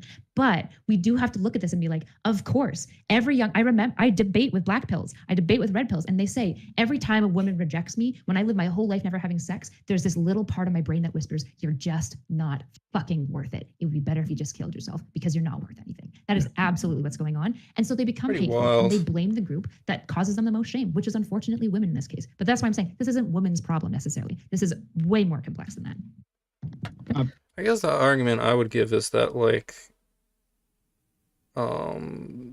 sex and like culture should be de-emphasized, because people really do put like so much weight on having sex, and it's really not like it's just wild that people spend so much time thinking about something that like maybe takes like an hour out of your life.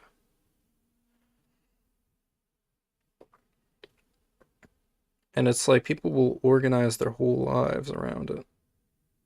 It's like kind of insane for something that's like, I mean, I would say it's not that valuable, but like it's almost like I view it almost like a cult. It's almost like a kind of religious idea that sex is like inherently desirable.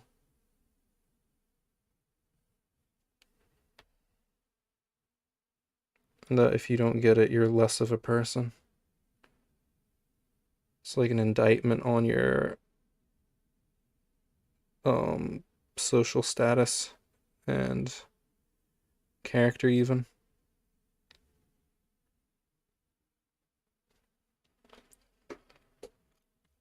I'll wait for Stabby. I think she had her hand up. So yeah, that's one of the things I wanted to say when Wick had said that that we hear about how much worse it is for women. I wanted to make sure that this never went there on this particular panel, and it didn't, which is fantastic. The closest I would get there is telling women, I don't think women should do anything more to help them than what we should do as a society, specifically in America, making mental health care accessible and affordable. But that's why I said, those of you who've had the benefit of therapy, she means just that like has changed your life. Then, yeah. They told you were worth it, and that giant job you had to do, that you were worth it. But Stabby, the whole point is it's not working. This therapy is not working. Stop.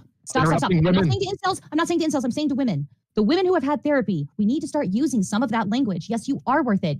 You didn't have sex today. You forgot breakfast. Oh, you're not worth it? Nonsense. Like, no. I think men is fucking garbage. No, I'm not saying Let Let me finish, and you will hear exactly what I'm saying. Those of us women who have had this therapy, notice what the therapist fucking said. They said you're worth it. They said you are worth all of this hard work. You can find ways to say that they are worth that hard work when you are talking to incels, especially if they're your brother or a family member. You don't have to let them continue sitting there saying, I didn't have sex the last time I tried, so I'm worth nothing. You've had the benefit of therapy. Use some of that language to go, you've done plenty of things that you're worth more than. You don't have to do this to yourself. You didn't have sex last time. Okay, you can have sex another time. A little bit of a housekeeping thing real quick. I have to use the restroom. Prime, you're in charge till I'm back. Okay, be good. No slurs. Got it. So then I won't say anything. Then I'll wait to take my turn later on. So who wants to go next? I just wanted to throw something in there quickly. And whilst I'm 100% behind the idea that men need better healthcare, access to therapy, I think it ties into what Not So Erudite is saying. And it just seems like maybe those tools aren't necessarily what's needed for men in and of themselves. And also for incels, it seems like they need something else. It's like, for example, if you think about pedophiles, I'm not talking about child molesters, I'm talking about people who have the proclivity, the DSM-5 definition of being a pedophile. I think that they need access to help so they don't end up hurting children. But like, I don't think that just saying to them, you didn't rape a child today, well done, you're fucking, you're worth it. That isn't going to help. You need specialization in that issue so that therapists can deal with it, and you got therapists that are willing to deal with it. It's probably the same with like a complicated issue, like, had this deep-seated feeling that you're not good enough because you're not going to ever have sex in your whole life. And that's where more specialization and research is probably needed, is kind of, I think, not so Erudite's trying to point out. So whilst I in principle agree, I just think that there needs to be like a masculinized version of that. And I think I see it amongst male friendship groups, kings supporting kings, beings, this stuff does come through, and it's a slightly different way of looking at it. But yeah, I just think there's probably a slightly different approach that's needed to reach people that aren't. Culturally Do speaking, do you have something that you think would be a solution that would be helpful in the interim? Because sex this doesn't robots. work, this doesn't work, this doesn't. Oh God, yes, okay. Sex robots, obviously. Wait. Okay. No. I just for got back. What are we sexual talking needs- about? He's kidding. He's for kidding. sexual- okay. Sorry, For sexual needs, sure, but they're looking for companionship. Yeah. They're looking They're for looking for somebody to share validation. They're looking for intimacy. Get a fucking dog then. Emily. Yeah, that actually like it gets back to the really like the heart of the issue, which is that like incels are not just lacking sex; they're lacking companionship and human engagement on levels much more fundamental than that create a feeling of isolation and lead to identification with this group that obviously nobody wants to be a part of. I don't think any person identifies with an incel, like as an incel, because they have a healthy friend group, even though they don't have a girlfriend or a romantic attachment. It's a deep-seated feeling of isolation that starts much earlier than your engagement with the sexual marketplace and needs to be treated like an emergent mental health issue that starts with adolescence, in my mind. But Erudite probably knows better than me. Well, I'm willing to bite the bullet and blame women for a couple of things, which is not Me even- too. All of them, It's actually. not about not having sex, but I will bite a couple of bullets. For example, when healthier men's movements have started, they have been absolutely attacked off of platforms, even when they weren't toxic. They often got toxic, right? But for example, I advocate for men all the time, and I haven't been deleted yet, but man, do I get a lot of vitriol distinctly from a lot of women. Women need to fucking smarten up about how they talk about men. There are movements that say unironically things like kill all men, and you might be like, these are radical groups. These radical groups are fucking gross. Just like radical groups of incels who say women deserve to die and we should kill them are also fucking gross, and both should be denounced. I do think there is some responsibility on women, which is essentially to extend the empathy to men and their struggles as you expect society to extend to you. That is all. And I actually do think women by and large are failing in this. If you look at how women are on like fucking Tinder and shit, it's damn antisocial.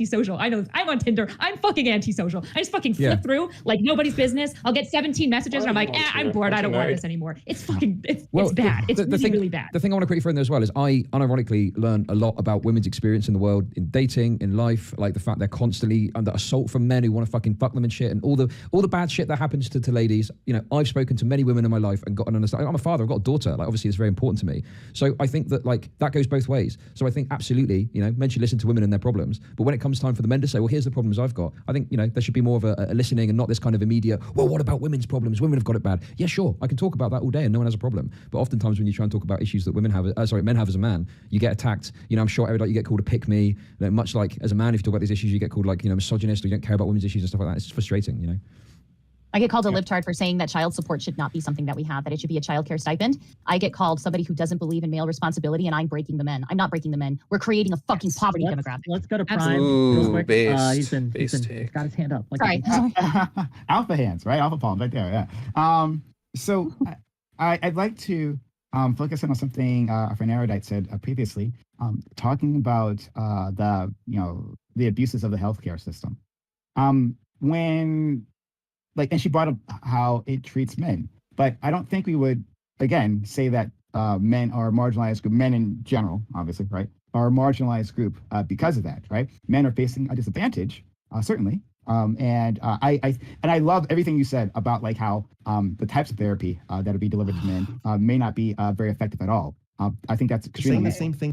But Black people have also been treated badly by the mental health care system. We don't say that Black people are a marginalized group because of the mental health care system, right? It's a look at society as a whole and the way it treats this group, right? And that you have multiple overlapping institutions. Well, it's more like your public education. This is why I said Black people have more marginalization, obviously. But just because you guys have multiple institutions doesn't mean that one person having one. Also, you said that marginalization has to do with identity. That's not true at all. I can't find anything that says that marginalization has to do with a central piece of somebody's identity. For example, low-income children or single-parent children are considered typically a marginalized group, and yet it's not like a central part of their identity unless you want to say like single parenthood is a central part of their identity. It's class, isn't it? Well, It's class, I guess, but like.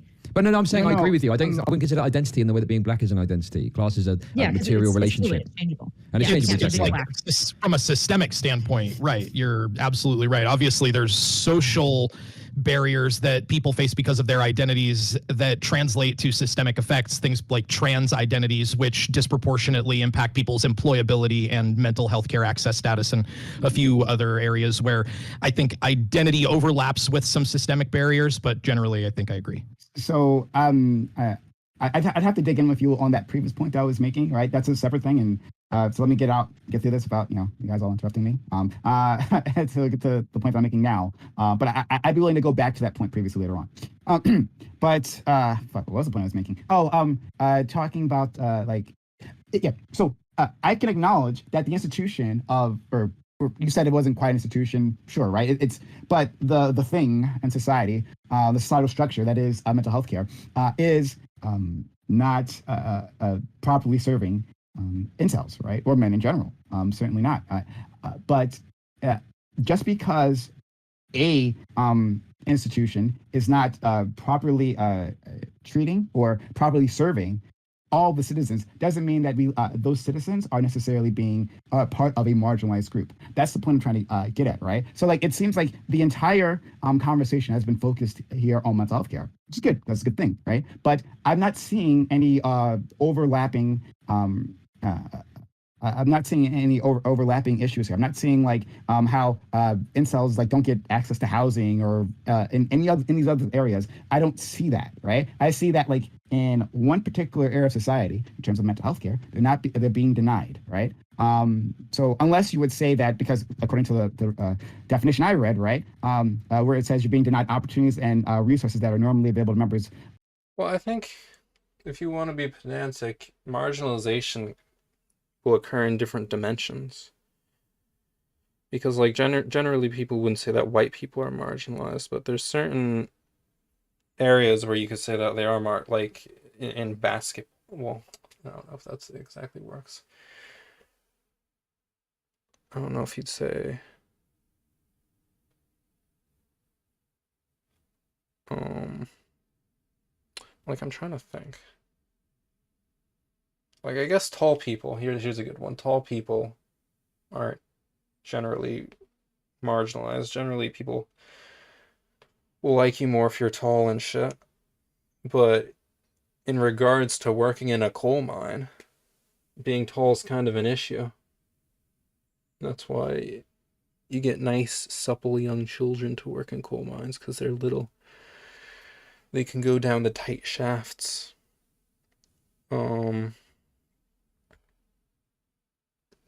So in a particular dimension, height is valued, and then in another area of society, it's marginalized. So when people talk about marginalized groups, usually if you're talking about black people are generally marginalized, which means they're marginalized in a lot of different areas. Now incels, they're obviously marginalized when it comes to forming relationships or the healthcare, that sort of thing. But yeah, they're not marginalized in terms of acquiring housing.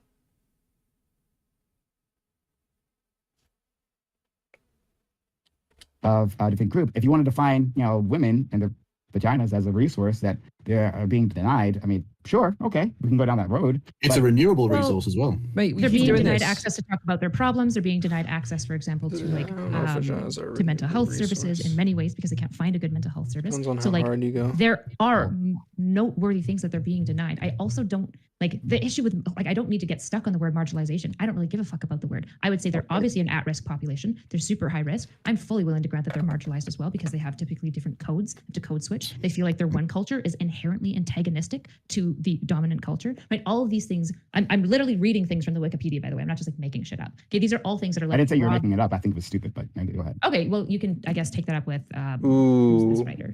Stupid.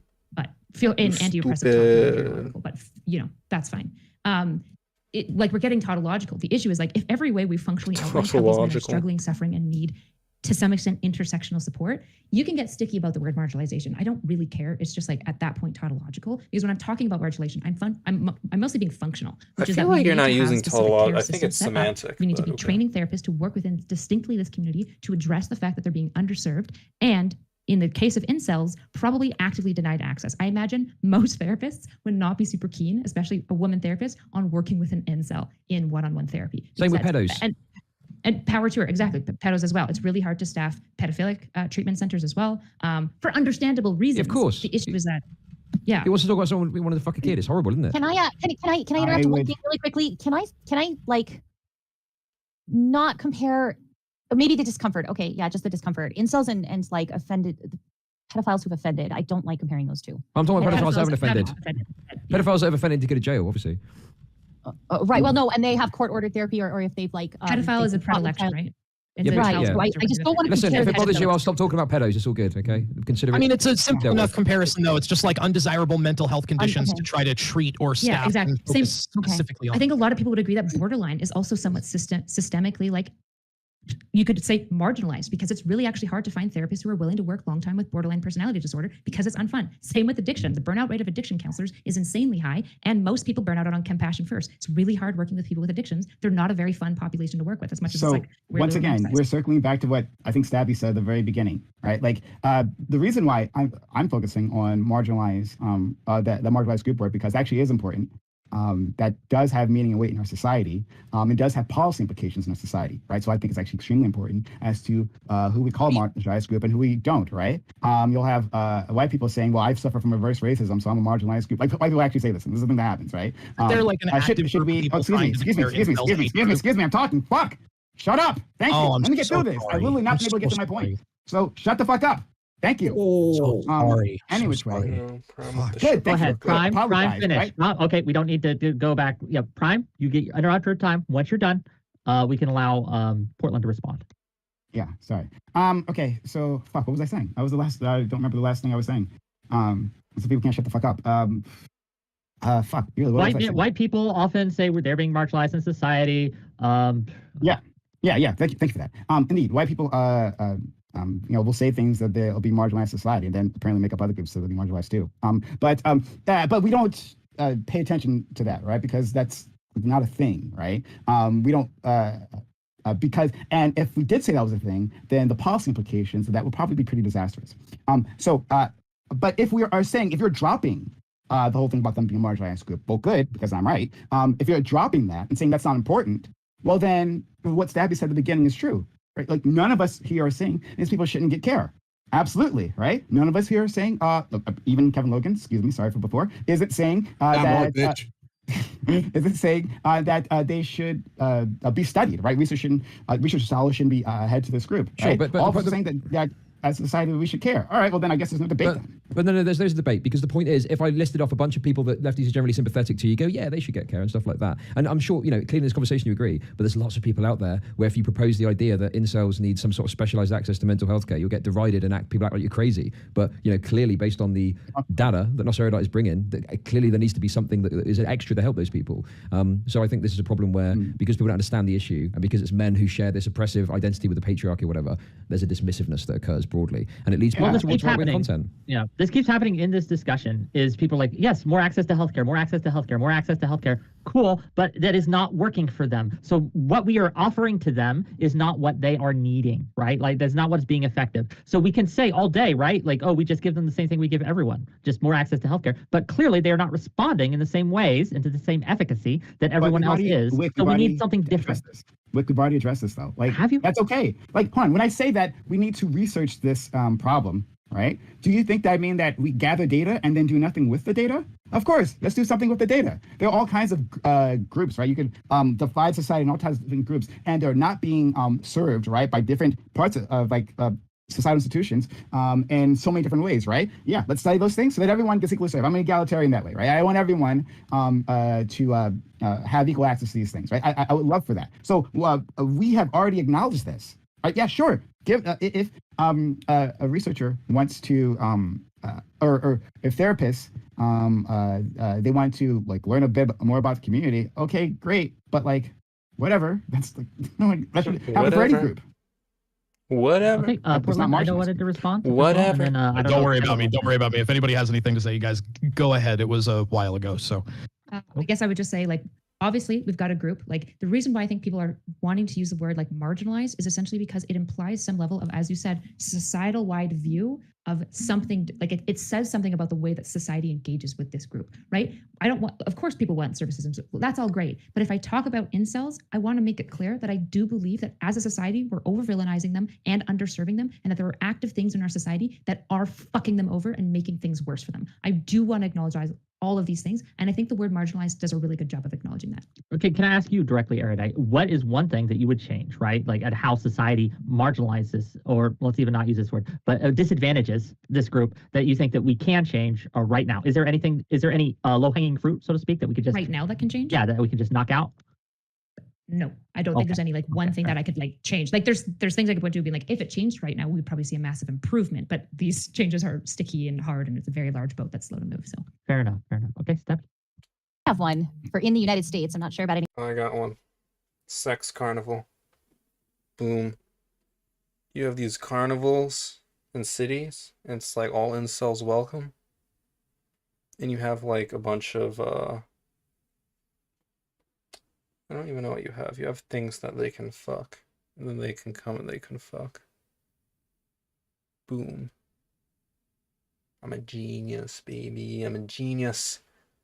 Anywhere else, but I saw a study right next to another study, and one time an article that did both of them. I'll try to find the link, where it said that our views on promiscuity, like Americans are saying that promiscuity is messing things up. Like there's somebody even in the chat right now. Alright, this is getting tedious. Let's read some comments.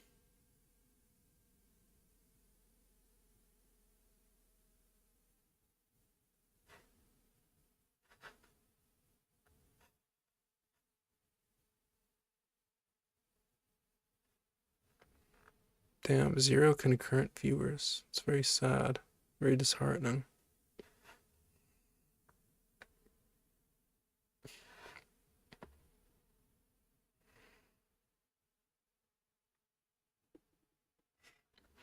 If you think incels aren't marginalized, then you're working with an odd definition of the word marginalized.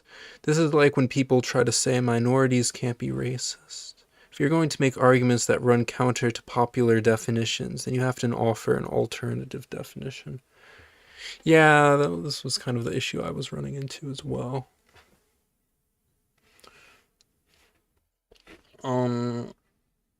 It seemed like Kevin Logan said disenfranchised before. And I was like, isn't that basically the same thing as Mars? But so I really think that the issue was that especially Prime was thinking in terms of protected classes. Or the idea that marginalized people should be a protected class. That's another possibility.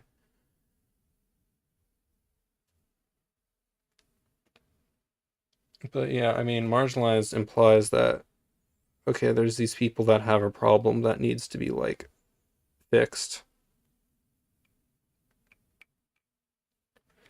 Like, people with, like, some kind of unique problem to their group.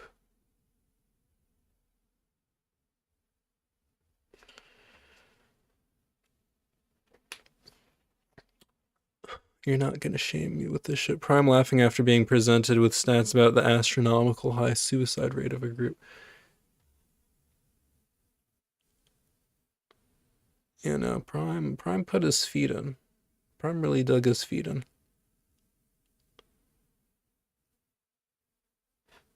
Love to see Prime doing everything he can to erase the goodwill that Destiny... I like how he's saying kid when Prime is like 40, but to be fair, Prime doesn't seem like he's 40.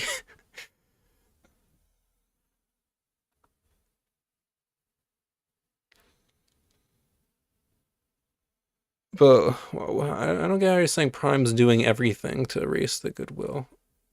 Like, just based on... Like, people get so hyperbolic. It's crazy. It's like, okay, Prime's saying some dumb shit. Everyone says some dumb shit at some point, you know? He's an unfunny fool. Like, is Prime trying to be funny? I don't know.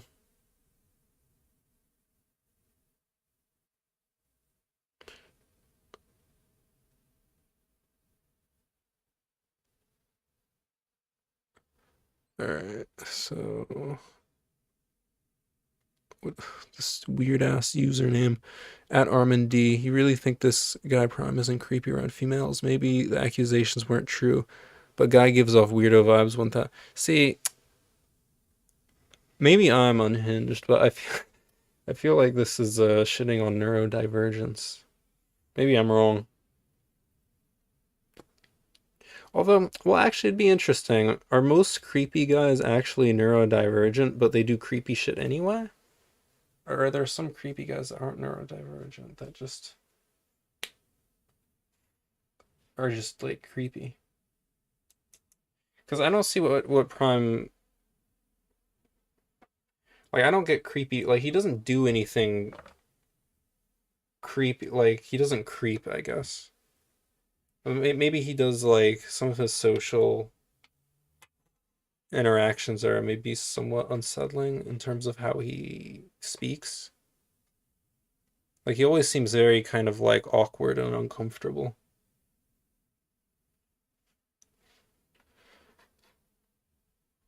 And sometimes he'll, like, tell a joke that just, like, doesn't land at all. But I don't know.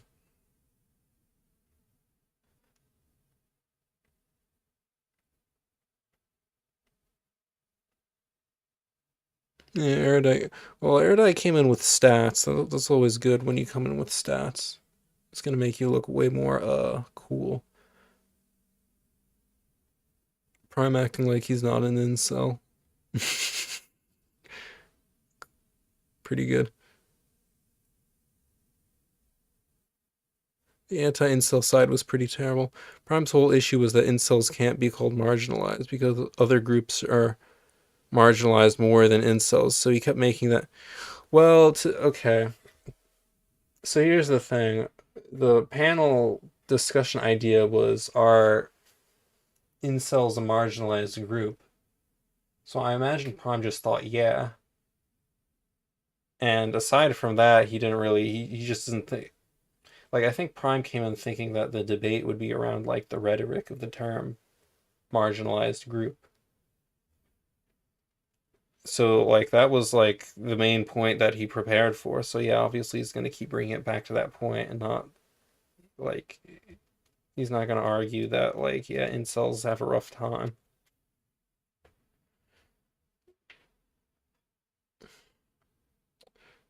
Stabby just seemed uninformed to me. It seemed like Stabby kind of was willing to hear Erudite out when it was obvious that she had, like, more stats and things.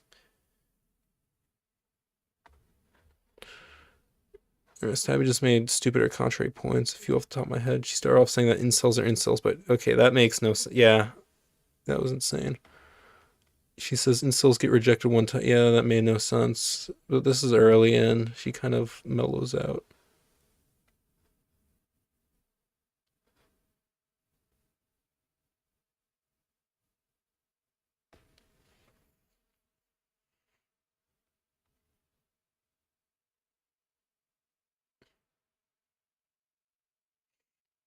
You know, I wonder with Wick, I feel like he could have.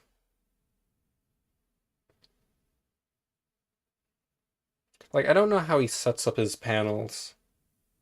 Like, I don't know if he sets it up where he has one big question that's going to be asked, and then you kind of move. And then he kind of directs it and, like, kind of just sees where it goes. And, like, the big question was, are incels a marginalized group? Like, I feel like the way Wick should do it, if he doesn't already do it this way, is he should have, like, a couple of related questions so people kind of come in with a more holistic take around the issue rather than, because it is annoying seeing people just get caught up on, like, one semantic disagreement, or, like, just, like, a disagreement of rhetoric that kind of gets annoying. Whereas if you kind of had a couple of points, like, to kind of, like, triangulate the idea that, like, oh, fuck incels versus, oh, we should try and help incels, and then you could have had a more interesting discussion. I think that's probably something we could have done.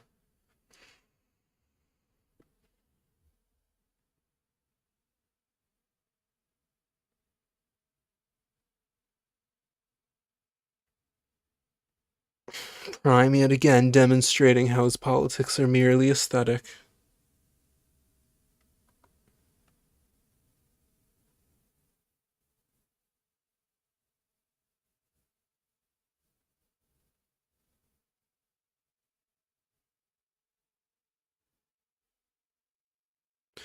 Alright, Wabar Jack Sparra says, I'm realizing the only times I ever almost liked or was neutral about Prime was when he was only moderating and doing a good job, however often that was. Any goodwill I may have felt towards Prime disappeared the second he opened his mouth to shout his views over other people. He can't seem to ever see anything from anyone else's perspective. Oh, and he's so goddamn racist, too.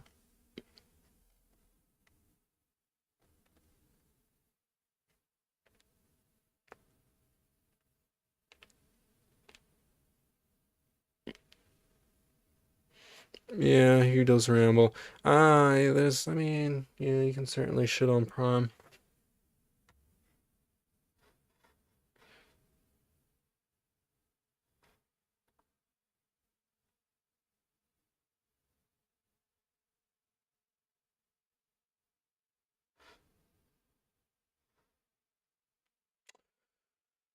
Damn, I have no viewers. This is so sad.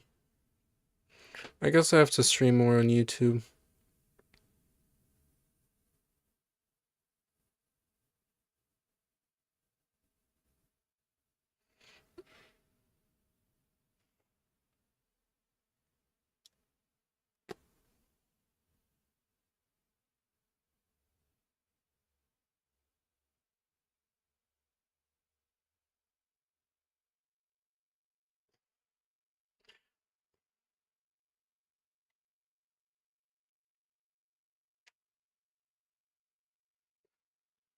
I'd use Restream, but like...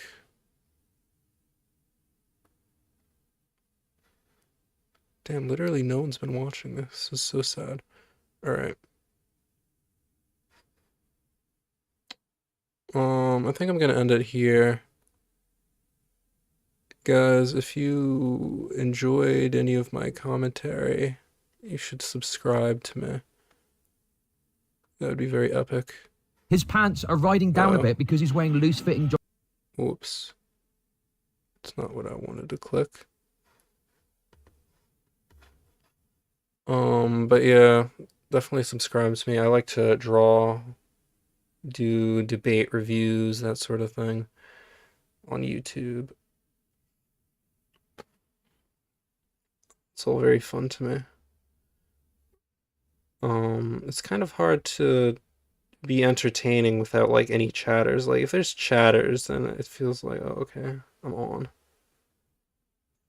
And like interacting with chatters. But when you're literally on your own, it's kind of, you're sitting in a room very passively. But I wanna multi-stream, but I also don't want the watermark. I don't want to have any watermark, but I also don't want to pay money. It's like total first world problems. It's so irritating.